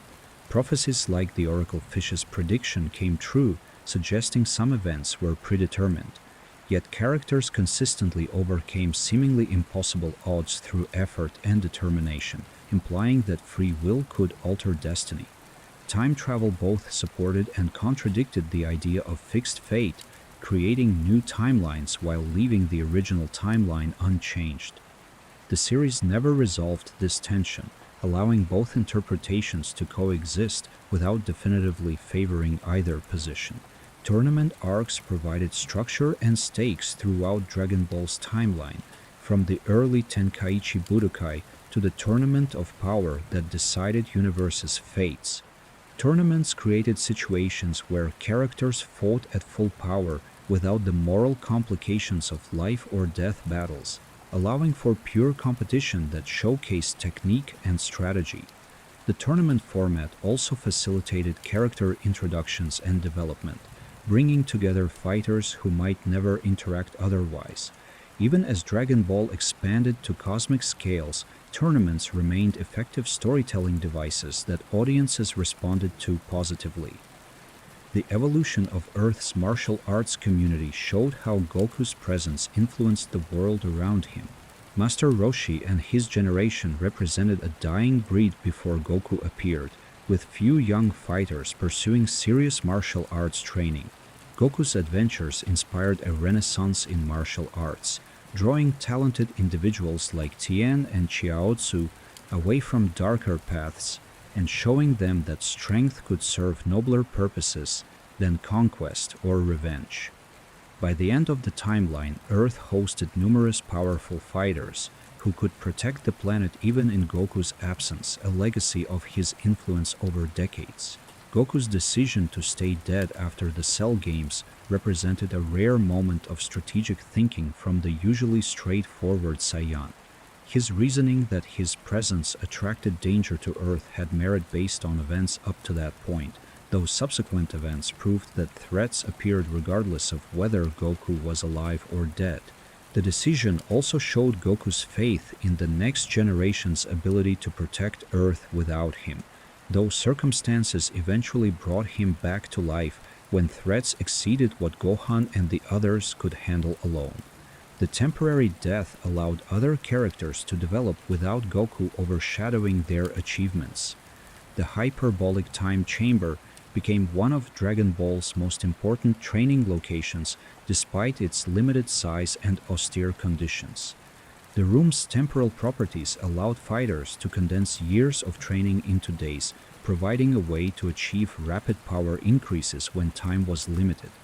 The harsh environment and isolation tested both physical and mental endurance, pushing users to their limits in ways that normal training couldn't replicate. Vegeta in particular made extensive use of the chamber, reflecting his dedication to surpassing Goku through any means necessary. Instant transmission changed how battles functioned by removing distance as a limitation, allowing Goku to appear anywhere in the universe instantly. The technique's strategic applications ranged from rescue missions to surprise attacks to tactical retreats. Learning instant transmission required Goku to spend a year on planet Yardrat, demonstrating that even advanced techniques required significant time investment to master. The technique became one of Goku's signature moves, defining his fighting style as much as the Kamehameha Wave or Super Saiyan transformation. The Spirit Bomb represented Goku's most powerful technique despite rarely working as intended during actual battles. The attack gathered energy from all living things, creating a massive sphere of power that should theoretically overcome any evil opponent. Yet most attempts to use the Spirit Bomb in combat failed or only partially succeeded, with enemies dodging, deflecting, or surviving the attack through sheer power. The technique worked best as a symbol of cooperation and shared hope rather than a practical weapon, representing the combined will of everyone supporting the user rather than individual might. Senzu beans provided convenient healing throughout Dragon Ball's timeline, allowing fighters to recover from near death and return to battle at full strength. The magical beans raised questions about why characters didn't stockpile larger supplies or use them more strategically, though practical considerations like Korin's limited production capacity provided in-universe explanations. The beans eliminated the need for extended recovery periods after battles, keeping the story's pacing tight and allowing consecutive fights without lengthy breaks between them. Their convenience sometimes reduced tension by making injuries seem less permanent, though characters still experienced pain and suffering before being healed. The Dragon Balls themselves evolved in significance as the timeline progressed, initially being the story's central MacGuffin before becoming a reliable tool that characters used regularly. The one-year cooldown between uses and single wish limitation of Earth's Dragon Balls prevented them from solving every problem immediately, though the Namekian Dragon Ball's 3-wish capacity and shorter cooldown made them more versatile. The Super Dragon Balls had no apparent limitations but required gathering planet-sized orbs scattered across 2 universes, making them difficult to access without divine assistance. Each set of Dragon Balls served different narrative purposes, with Earth's balls focusing on personal stakes and the Super Dragon Balls enabling cosmic-scale changes. Goku's family grew throughout the timeline as he married Chi-Chi and raised 2 sons who inherited his Saiyan abilities while developing their own personalities and approaches to fighting. Gohan represented the scholar warrior, stronger than his father during the Cell games but ultimately more interested in academic pursuits than constant battle. Goten embodied the peaceful generation, born after most major threats were defeated and able to enjoy childhood without the trauma that shaped Goku and Gohan's early years. The family dynamics provided contrast to Goku's simple-minded focus on fighting, showing how relationships and responsibilities complicated the straightforward warrior's life. Vegeta's family development paralleled Goku's in some ways, while differing dramatically in others.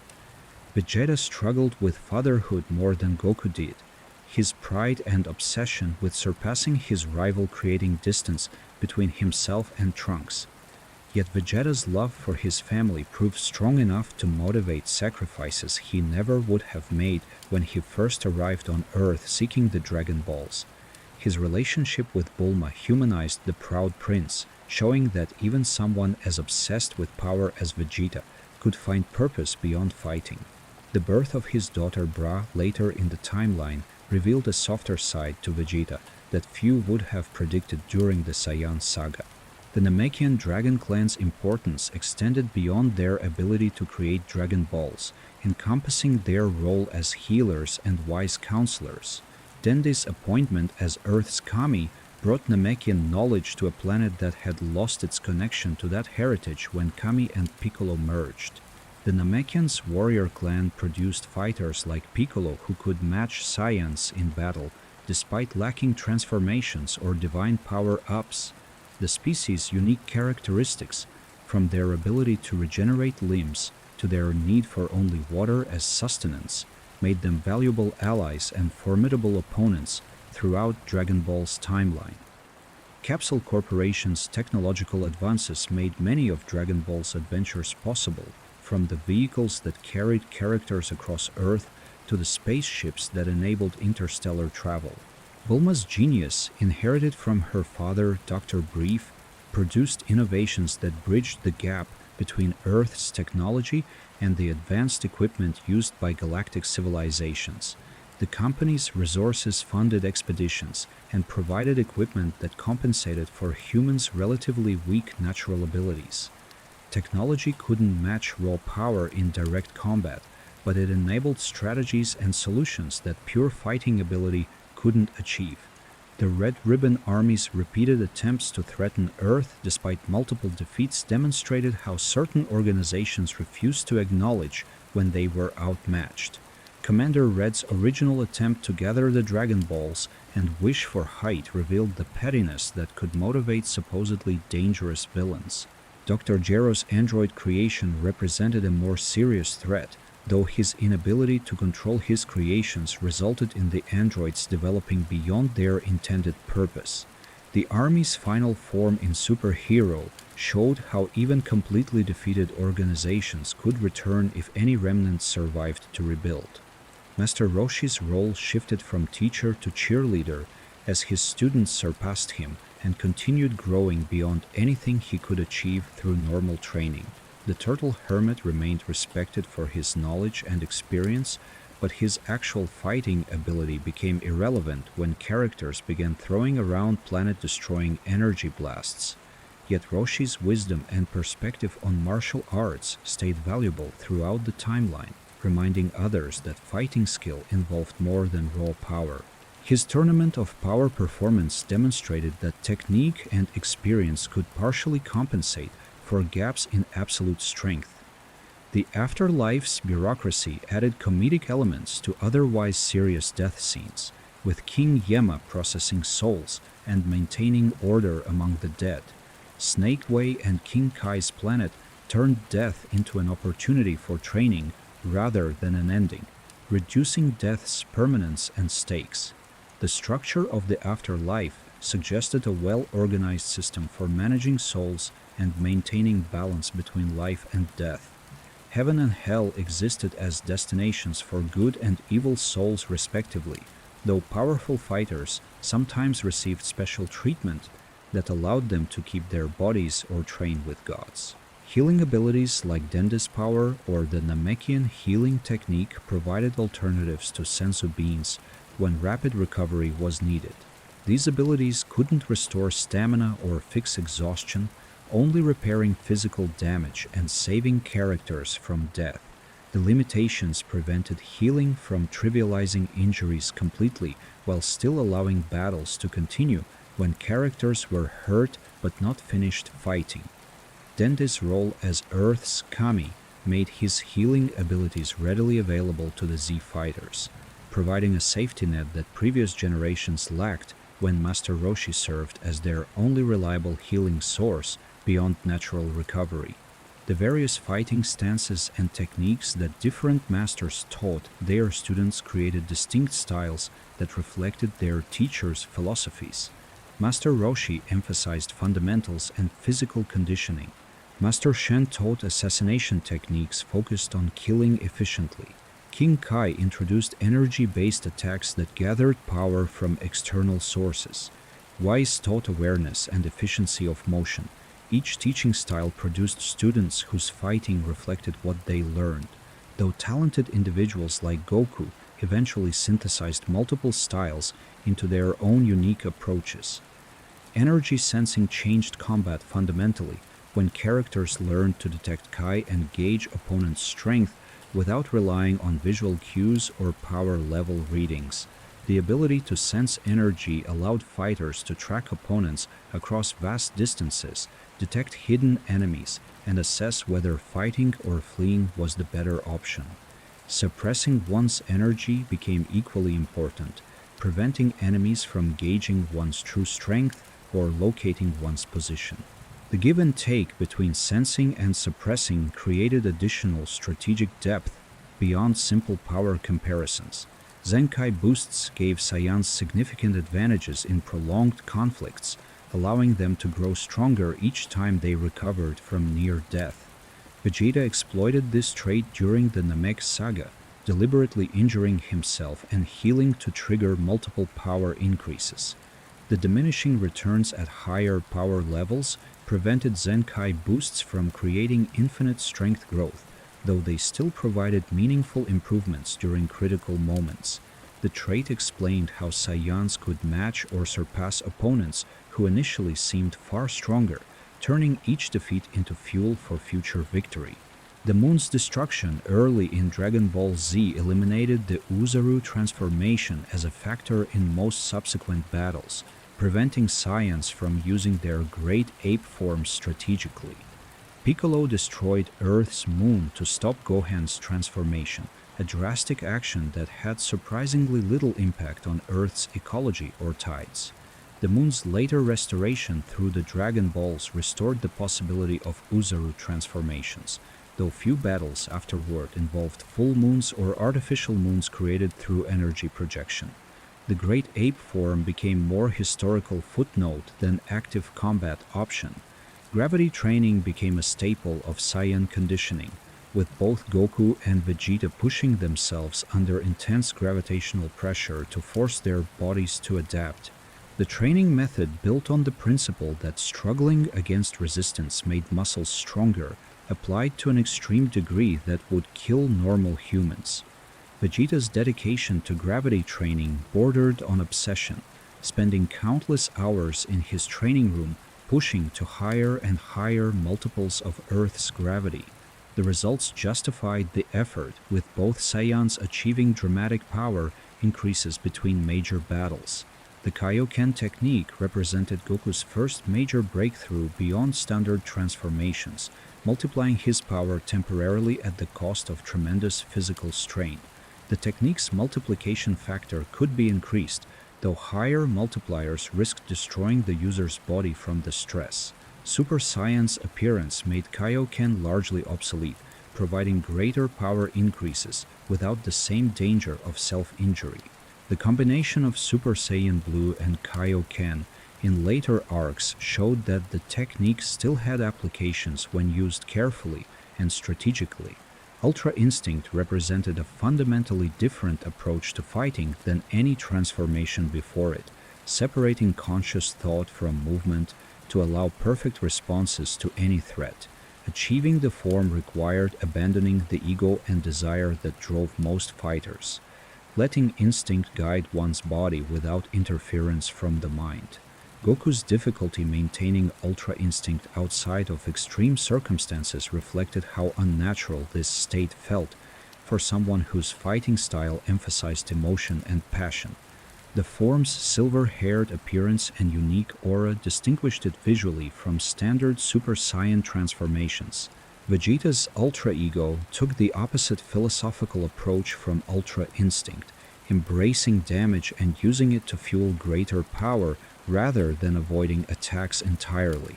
The form reflected Vegeta's nature as someone who pushed through pain and used adversity as motivation to grow stronger. Where Goku sought to eliminate wasted movement, Vegeta accepted injury as part of battle and transformed that suffering into strength. Both approaches proved valid in different situations, with neither being objectively superior to the other. The timeline's progression showed how power inflation affected storytelling, with each arc needing to establish threats greater than those that came before. Characters who destroyed planets in the Saiyan saga seemed weak compared to those who could destroy universes in the Tournament of Power. Yet the emotional stakes remained consistent regardless of scale, with characters fighting to protect people they cared about rather than abstract concepts of universal survival. The personal motivations grounded the cosmic battles, preventing them from becoming meaningless spectacle devoid of emotional weight. Parallel universes introduced during the Universe 6 tournament added new dimensions to Dragon Ball's cosmology without invalidating the importance of Universe 7. Each universe contained unique species, planets, and histories that diverged from what characters knew from their own universe. The twin universes concept, with Universe 6 and 7 being counterparts, suggested that the multiverse had underlying structure and organization rather than being random chaos. Gods of destruction and supreme kais governing each universe maintained similar hierarchies across all 12 surviving universes. The Tournament of Powers erasure stakes forced characters to confront mortality on a cosmic scale, with entire universes facing elimination based on a single tournament's outcome.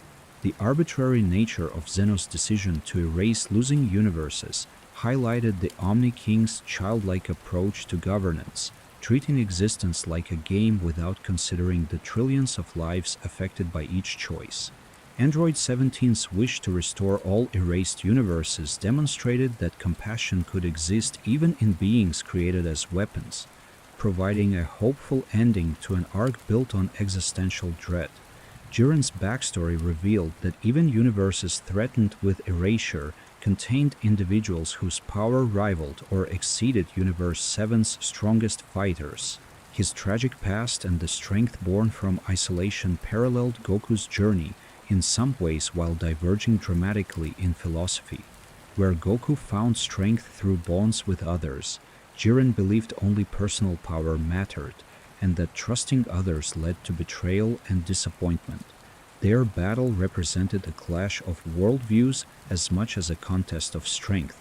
The Pride Troopers embodied heroism in ways that Universe 7's fighters didn't, forming an organized team dedicated to protecting the innocent rather than pursuing personal goals.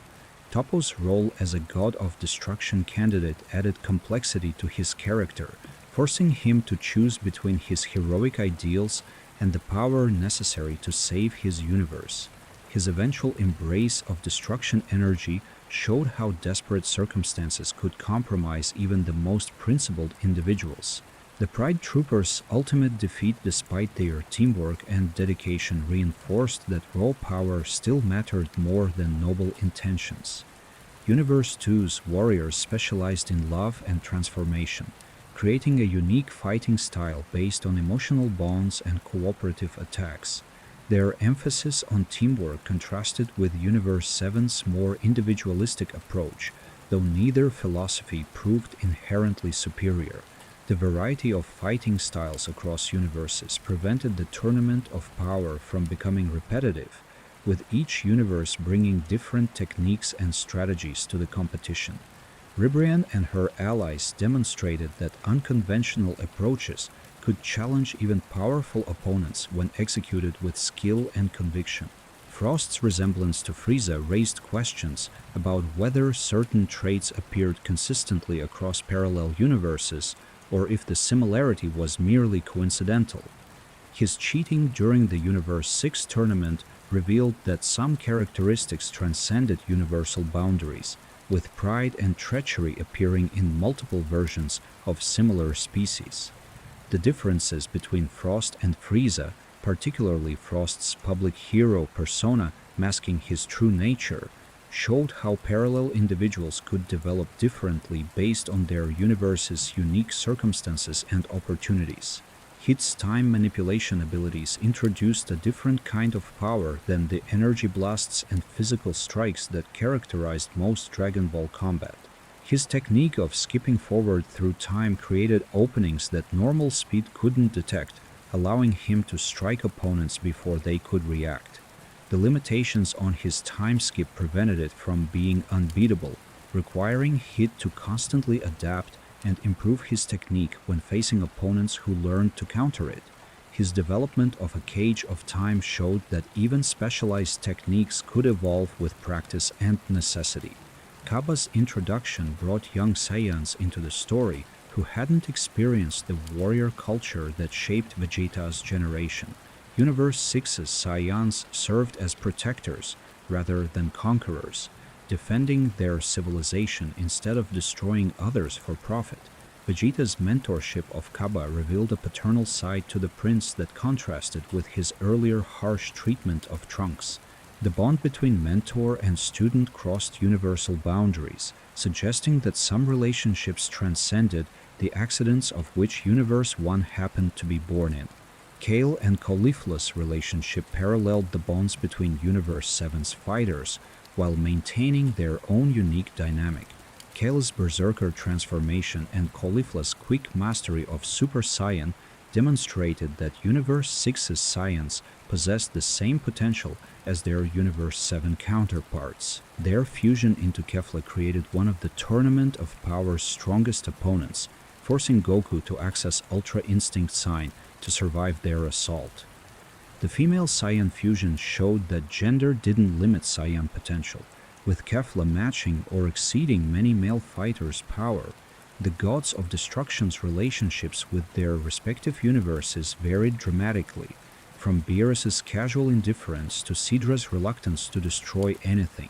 Each god approached their role differently based on personality and philosophy, creating diverse divine governance across the multiverse. The requirement for gods of destruction to eliminate threats and stagnant civilizations maintained balance but also created moral complexity around destruction as necessary function rather than evil act. Beerus's friendship with Goku showed that even gods whose job involved destroying planets could form genuine connections with mortals. Angels like Whis and Vados served as attendants and trainers to gods of destruction, maintaining neutrality even when their charges faced defeat or death. Their restriction against fighting except in training contexts prevented angels from solving every problem through overwhelming power. The angels' deactivation when their god of destruction died ensured they couldn't act independently to reshape universes according to their own preferences. Their role as observers and guides rather than active participants maintained the hierarchy that kept divine intervention limited. The Grand Priest's position as Zeno's attendant and the father of all angels placed him near the top of the divine hierarchy, though he rarely intervened directly in events. His power apparently exceeded even the gods of destruction, though peaceful nature meant he had little reason to demonstrate his full abilities. The Grand Priest's role in organizing the Tournament of Power showed his administrative capabilities, creating complex rules and monitoring the entire competition simultaneously. His relationship with Zeno suggested that even the Omni King needed guidance and assistance managing the multiverse's complexities. Zeno's childlike personality created tension between his unlimited power and limited understanding of consequences, making him simultaneously the most powerful and most unpredictable being in the multiverse.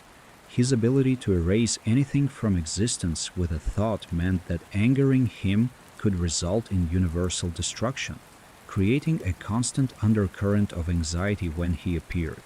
Yet Zeno's genuine friendliness and desire for entertainment rather than malice made him sympathetic despite the danger he represented. His friendship with Goku demonstrated that even the Omni King appreciated sincere relationships over fearful deference. The Super Shenron's appearance dwarfed anything mortals had previously encountered, with the dragon's body stretching across space between galaxies. His ability to grant any wish without restrictions made him the ultimate solution to seemingly impossible problems, though gathering the planet-sized Super Dragon Balls prevented casual use. The Super Dragon Ball's creation by Zalama established that beings existed who could create artifacts beyond even the god's ability to replicate. The dragon's deep voice and formal manner contrasted with the more personable Shenron summoned by Earth's Dragon Balls. The relationship between creation and destruction formed one of Dragon Ball's underlying themes, with Supreme Kais and gods of destruction working in theoretically complementary roles. Creation without destruction led to stagnation and overcrowding, while destruction without creation left only empty void. The balance between these opposing forces maintained universal health, though the system's reliance on individual gods' judgment created situations where personal bias could affect entire civilizations. The life link between Supreme Kai and God of Destruction ensured neither could act without considering how their death would affect the other. Mortals surpassing gods became increasingly common as Dragon Ball's timeline progressed, with fighters like Goku and Vegeta achieving power that exceeded most deities. This development challenged the hierarchy that placed gods above mortals in power and authority, suggesting that divine status didn't guarantee superiority. The gods' reactions to being surpassed varied from Beerus's competitive enjoyment to other deities' resentment at mortals encroaching on divine territory. The possibility of mortals replacing gods as the universe's protectors hinted at evolution in cosmic governance. The various afterlife realms shown throughout the timeline suggested complex cosmology beyond simple heaven and hell dichotomy. King Kai's planet existed in a separate dimensional space accessible through Snake Way. The Supreme Kai realm floated in a higher dimension entirely, separate from the mortal universe's geography. Hell contained multiple areas for different types of sinners, from relatively pleasant clouds to blood pools for the worst offenders. This layered afterlife created opportunities for dead characters to remain active in the story, rather than disappearing completely. Other world tournaments provided entertainment for the dead while allowing Goku to test himself against fighters from across history. The tournaments showcased warriors who died before the main story began, demonstrating that Earth had produced strong fighters throughout its history even if most weren't relevant to the current timeline. Picon's abilities showed that other worlds in the universe had developed their own martial arts traditions and powerful practitioners. The afterlife's training opportunities meant death wasn't necessarily the end of a warrior's development. King Kai's role as Goku's teacher established a pattern of seeking instruction from increasingly powerful masters, with each teacher introducing concepts beyond the previous instructor's knowledge. Master Roshi taught fundamentals, Korin taught energy control, Kami taught sensing ki, King Kai taught cosmic techniques. Whis taught divine power and efficiency. This progression showed that learning never truly ended, with always someone more skilled who could provide new insights and training methods. The student eventually surpassing the teacher became expected, with masters taking pride in their students' growth beyond their own abilities. The Crane School's rivalry with the Turtle School added depth to Earth's martial arts community, showing that multiple legitimate traditions existed with different philosophies and techniques. Master Shen's focus on assassination and killing made his school less noble than Roshi's emphasis on protecting others, though the fundamental techniques weren't inherently evil. Tien's eventual rejection of the Crane School and adoption of more heroic values demonstrated that one's training didn't determine one's character. People could choose their own paths regardless of what their teachers intended.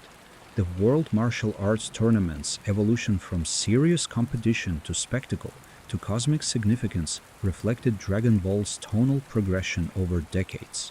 Early tournaments tested Earth's finest fighters against each other, with victories representing genuine accomplishment.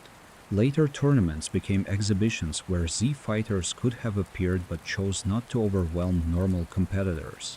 The Tournament of Power elevated the concept to multiversal scale, with entire universes rather than individual pride at stake. The tournament structure remained recognizable even as stakes escalated beyond anything the format's creators could have imagined. Mr. Satan's role as Earth's champion and protector in the public eye created interesting contrast with the actual defenders, who remained largely unknown to civilians. His genuine heroism during the Buu saga, befriending Majin Buu and convincing people to raise their hands for the spirit bomb, showed that courage didn't require superhuman power. Sadan's wealth and fame provided resources that helped the Z fighters occasionally, while his championship status gave him platform to influence public opinion. The comedy surrounding his weakness compared to actual threats never quite undermined his legitimate contributions to saving Earth.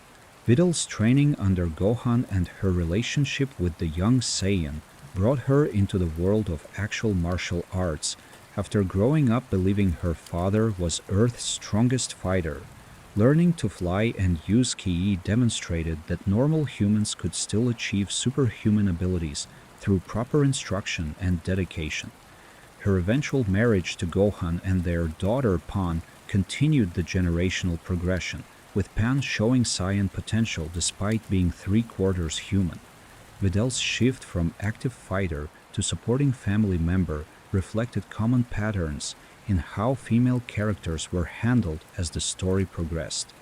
Pan's birth represented the next generation of Saiyan-human hybrids, with even more diluted Saiyan blood than Gohan possessed, yet still showing impressive potential. Her ability to fly as a toddler demonstrated that Saiyan traits remained strong even multiple generations removed from pure Saiyan ancestry. Pan's role in the GT timeline showed one possible future where she became an active fighter, while her Super timeline appearances kept her younger and less developed as a martial artist. The character embodied hopes for the future and the possibility that Earth's defenders would continue existing after Goku's generation passed. The timeline's treatment of romantic relationships generally kept them simple and secondary to fighting, with most couples forming off-screen between arcs. Goku and Chi-Chi's relationship began with childhood promise and continued through marriage despite fundamental incompatibility between Goku's desire to fight and Chi-Chi's wish for normal family life. Krillin and 18's relationship developed gradually from former enemies to genuine partnership. Vegeta and Bulma's relationship happened almost entirely off-screen, with no clear explanation of how the proud Saiyan prince ended up with Earth's richest heiress. These relationships provided motivation and stakes without requiring significant screen time or development. The Turtle School's signature technique, the Kamehameha Wave, became Dragon Ball's most iconic attack despite being introduced in the series' earliest chapters. Master Roshi's signature move was learned and mastered by Goku, then passed to Gohan and Goten, creating a legacy technique that spanned generations. The attack's simple premise of gathering and releasing energy in a concentrated beam made it versatile and reliable across power levels that ranged from destroying cars to overpowering gods. Variations like the Father-Son Kamehameha or the Kamehameha combined with other techniques kept the attack relevant even as more complex moves were introduced. The Destructo Disc, Krillin's signature technique, represented human ingenuity, creating attacks that could threaten opponents far stronger than the user. The Energy Disc's ability to cut through nearly anything regardless of power level made it dangerous even in battles between gods, though its slow travel speed and Krillin's reluctance to kill limited its effectiveness. The technique showed that clever application of energy manipulation could partially compensate for gaps in raw power. Other human fighters developed their own signature techniques, creating distinct fighting styles that differentiated them even when their power levels became irrelevant. The Final Flash, Vegeta's ultimate technique, embodied the Saiyan Prince's aggressive fighting style and overwhelming power approach. The massive yellow energy wave represented Vegeta at his most desperate and determined, willing to destroy everything around him to defeat his opponent. The technique's long charging time created vulnerability that Vegeta accepted in exchange for devastating damage when the attack connected. Like many signature techniques, the Final Flash's effectiveness diminished as opponents grew stronger, though it remained a reliable finishing move when Vegeta had sufficient power advantage. Special Beam Cannon represented Piccolo's most powerful attack, capable of piercing targets that normal energy blasts couldn't damage. The technique's charging time and straight-line trajectory created obvious weaknesses, but the focused penetrating power made it deadly when it connected. Piccolo's use of the attack to kill both Raditz and Goku simultaneously demonstrated its effectiveness against even Saiyan durability. The technique appeared less frequently as the series progressed, and Piccolo developed other abilities, but it remained associated with the Namekian warrior throughout Dragon Ball's timeline. Tri-beam, Tien's signature technique, sacrificed the user's life force to generate power beyond their normal capabilities. The technique's self-destructive nature made it a desperation move, reserved for situations where victory mattered more than survival. Tien's repeated use of Tri-beam, despite knowing the cost, demonstrated his willingness to sacrifice himself for others, though friends typically prevented him from dying through timely intervention or healing. The technique embodied Tien's character as someone who compensated for limited natural talent through sheer determination and willingness to push beyond safe limitations. Wolf-Fang Fist represented Yamcha's signature technique during his active fighting career, combining rapid physical strikes with energy projection. The technique fell out of use as Yamcha's relevance to major battles diminished, becoming more associated with his past glory than current capabilities. Like many early series techniques, Wolf-Fang Fist couldn't scale effectively to the power levels reached in later arcs, making it a relic of Dragon Ball's more grounded martial arts period.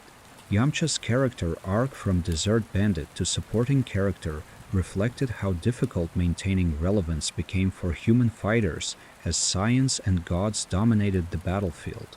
Solar Flare proved one of Dragon Ball's most consistently useful techniques despite not dealing damage directly. The blinding flash created openings for escape or attack regardless of power level differences, making it valuable even when the user was hopelessly outmatched. Multiple characters learned the technique, recognizing its utility in tactical situations. The simplicity of generating bright light made Solar Flare accessible to fighters at any level, though its effectiveness diminished against opponents who could sense energy without relying on vision. The technique represented how clever utility moves could remain relevant longer than pure power attacks. Instant Transmission's teleportation ability changed battle dynamics by removing distance as a meaningful obstacle. Goku's use of the technique for both combat and convenience made it one of his most frequently deployed abilities. The requirement to lock onto a KE signature before teleporting created limitations that prevented it from being overpowered, though Goku's ability to sense energy across the universe made those limitations relatively minor. The technique's versatility for offense, defense, and transportation made it arguably more valuable than many pure combat techniques. Fusion Dance's specific movements and timing requirements created opportunities for comedy when fusions failed, while successful fusions produced warriors whose power exceeded what either component fighter could achieve individually. The technique's 1-hour time limit prevented fused warriors from becoming permanent solutions, forcing strategic thinking about when to fuse and how to use the limited time effectively. Gogeta's appearances showcased the technique's potential when performed by two already powerful fighters. The fusion's requirement for similar power levels and body types limited who could effectively use the technique together. Potara Fusion's permanent nature in its original introduction created higher stakes around the decision to fuse, though later retcons changed this to add a 1-hour limit for mortals. The Earring Fusion's lack of complex movements or power level matching made it easier to perform under pressure than the Fusion Dance. Vegito's cocky personality combining Goku's confidence and Vegeta's pride created a distinct character rather than simply a more powerful version of either fighter. The Supreme Kai's earrings being used for mortal fusion represented divine tools being repurposed for combat applications their creators never intended. Kaioshin's role in the hierarchy placed them above normal gods but below gods of destruction and angels, creating a middle tier of divine authority. Their responsibility for creating and nurturing life contrasted with gods of destruction's role eliminating stagnation and threats. The Kaioshin's generally peaceful nature made them poor fighters compared to their destructive counterparts, though they possessed abilities normal mortals couldn't access. The drastic reduction in Kaioshin numbers over millions of years from 5 in Universe 7 to only Shin surviving showed how dangerous existence could be even for divine beings. The Oracle Fish's prophecies drove several major plot points, despite the fish's seemingly minor role in the divine hierarchy. The prediction of the Super Saiyan god motivated Beerus to wake and seek Goku, setting Battle of Gods in motion. The fish's ability to see future events suggested either genuine precognition or calculation based on observing the present so completely that future outcomes became predictable. The character provided a way to introduce foreshadowing and destiny elements without requiring complex explanation of prophetic mechanics. Bubbles and Gregory, the monkey and cricket who lived on King Kai's planet, served as training partners for Goku during his time in the afterlife. Catching Bubbles under the planet's intense gravity provided Goku's initial challenge before progressing to hitting Gregory with a hammer. These seemingly simple exercises taught Goku to move efficiently under difficult conditions, laying groundwork for the Kaioken and Spirit Bomb techniques. The comic relief these characters provided balanced the serious training sequences, maintaining Dragon Ball's light-hearted tone even during preparation for life or death battles. Popo's cryptic wisdom and mysterious background made him one of Dragon Ball's most enigmatic characters, despite his relatively minor role. His training of various Z fighters over the years established him as a legitimate martial arts master, though his actual power level remained unclear. Popo's appearance predated political correctness concerns that would make such character designs problematic in modern context, creating awkward situations when older content was re-released or discussed. His loyalty to Kami and later Dende demonstrated dedication spanning multiple generations of Earth's gods. Korin's Tower served as a training location for multiple generations of Earth's warriors, with the ancient cat teaching energy control and endurance through the challenge of climbing to reach him. The sacred water he offered provided placebo effect that forced students to find hidden reserves of strength within themselves rather than granting external power. Korin's seemingly lazy demeanor masked genuine wisdom about martial arts and human nature. The tower's height made it visible landmark and waypoint on journey to even higher locations like Kami's Lookout or beyond. Yajirobe's role fluctuated between comic relief and genuine contribution, with his senzu bean deliveries and surprise attacks occasionally influencing battle outcomes. His refusal to train seriously despite natural talent represented a choice most Dragon Ball characters didn't make, prioritizing comfort and safety over the constant struggle to become stronger. Yajirobe's friendship with Korin kept him peripherally involved in events without requiring him to risk his life frequently. His cowardice was played for laughs but also portrayed as rational response to threats that could destroy planets.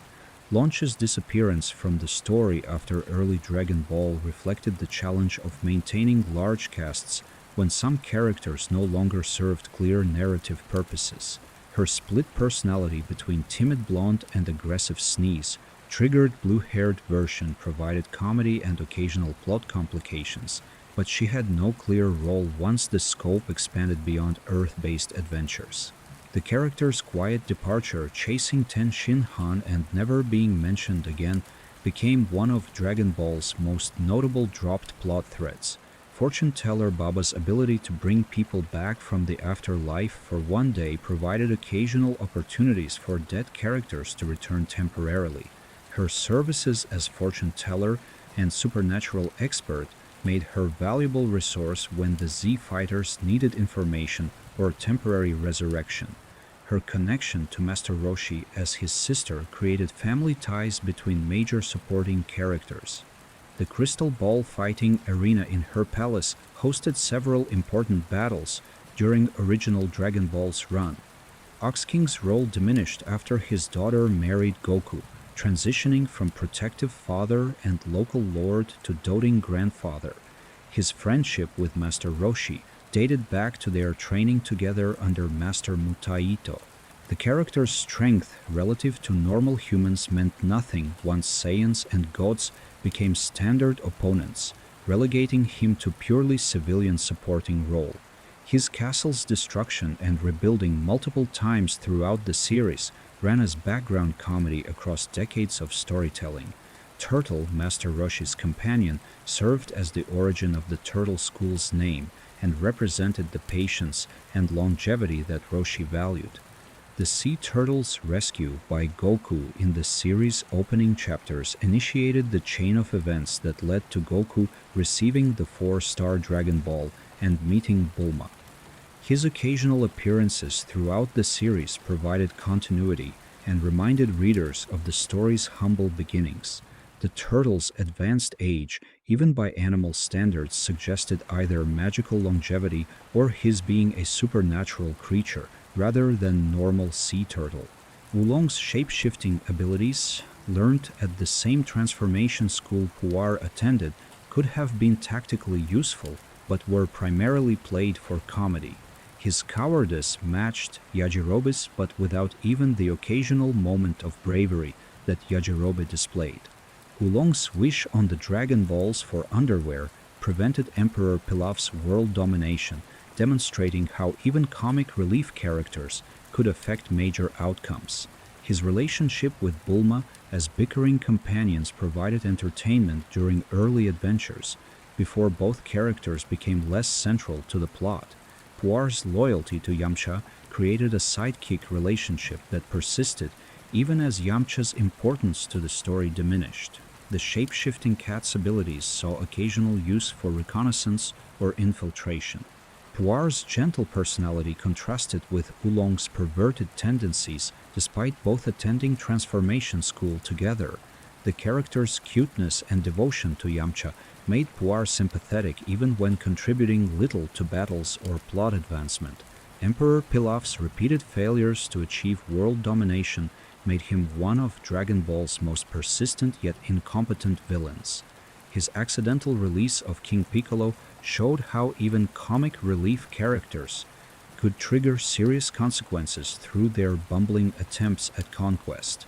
The Pilaf gang's survival across multiple story arcs, despite having no real power, demonstrated that in Dragon Ball's world, even weak characters could endure if they were fortunate or cowardly enough to run away from actual threats. The character's role in Battle of Gods accidentally preventing a wish showed his talent for interfering with others' plans, even when helping them wasn't his intention.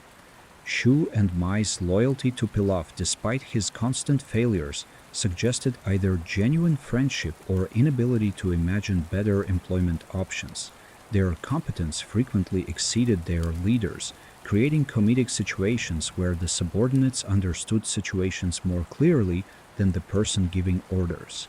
Mai's future timeline counterpart, developing into a capable resistance fighter, showed the character's potential when circumstances forced her to become serious and capable rather than simply following Pilaf's ridiculous schemes.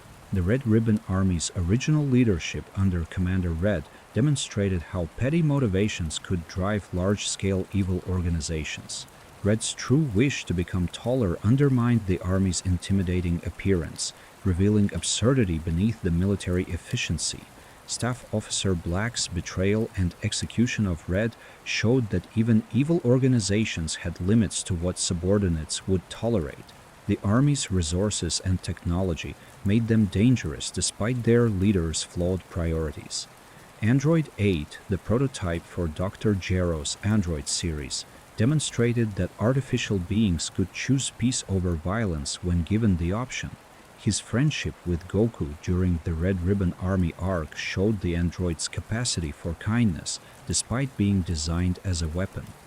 8's rejection of killing made him failure in Gero's eyes but success as a person. His survival and peaceful life in Jingle Village represented hope that beings created for destruction could find better purposes. General Blue's psychic powers made him one of the Red Ribbon Army's most dangerous officers, despite lacking superhuman physical abilities. His pursuit of Goku across multiple locations showed dedication to his mission even when clearly outmatched. The general's eventual death at mercenary Tao's hands demonstrated how quickly loyalties shifted in criminal organizations when failure occurred. His character design and implied orientation made him stand out among the army's officers, though these aspects were handled with varying degrees of sensitivity depending on the adaptation. Mercenary Tao represented the dark side of martial arts mastery, using assassination techniques for profit without concern for morality. His apparent death and later revival as a cyborg showed how technology could extend life even after suffering injuries that should have been fatal. Tao's complete lack of honor or redemption contrasted with characters like Piccolo or Vegeta, who eventually became heroes despite villainous origins. Some characters in Dragon Ball's universe simply remained evil regardless of opportunities for change. Major Metallitron's battle with Goku showcased the Red Ribbon Army's robotic forces and their limitations against trained martial artists. The android's battery running out mid-battle provided comedy in what should have been serious confrontation. This early encounter with androids foreshadowed the more dangerous mechanical enemies that would appear in later arcs. The character demonstrated that not all artificial beings in Dragon Ball possess the sophistication of Dr. Gero's later creations. Ninja Murasaki's fight with Goku in Muscle Tower demonstrated how traditional ninja techniques fared against someone with Goku's abilities. The ninja's tricks and gadgets provided brief challenge before being overwhelmed by superior power and speed. The encounter showed that specialized training traditions like ninjutsu existed in Dragon Ball's world, but couldn't match the supernatural abilities that martial arts masters developed. The character's quick defeat reinforced Goku's growth since the series began. Colonel Silver's appearance established the Red Ribbon Army as a serious threat before Goku systematically dismantled their forces. His defeat marked the beginning of Goku's campaign against the organization. The character served mainly to demonstrate the army's reach and resources, rather than providing substantial individual threat. Silver's failure and the consequences from his superiors showed how the Red Ribbon Army treated subordinates who disappointed them. Arale's appearance in Dragon Ball created crossover with Dr. Slump, Toriyama's previous manga series. Her strength, despite being a comedy character, demonstrated that Dragon Ball's universe contained beings whose power didn't correlate with narrative importance. The gag manga physics that Arale operated under allowed her to perform feats that should have been impossible, creating humor from the clash between different storytelling styles. Her role remained peripheral, appearing occasionally but never being integrated into main storylines. The Pilaf gangs, mecha, vehicles, and hidden bases showed they possessed significant resources despite constant failure to accomplish anything meaningful. Their technology allowed them to threaten ordinary people even though anyone with actual martial arts training could defeat them easily. The gang's survival instincts and access to gadgets kept them relevant as comic relief across multiple story arcs. Their persistence, despite never succeeding, made them endearing in their incompetence. The various animal people populating Dragon Ball's Earth created a setting where anthropomorphic creatures existed alongside regular humans without explanation or comment. This casual mixing of species suggested Dragon Ball's Earth diverged from real Earth at some point in its history, allowing different evolutionary paths to coexist. The animal people faced no apparent discrimination, holding normal jobs and living in integrated communities. This quirk of the setting was simply accepted as normal within the story's world. Capsule Corporation's capsule technology revolutionized Dragon Ball's world by allowing objects of any size to be compressed into pocket-sized containers. The technology's ubiquity made it unremarkable within the setting, though it would be revolutionary in any real-world context. Bulma's family inventing this technology explained their wealth and influence.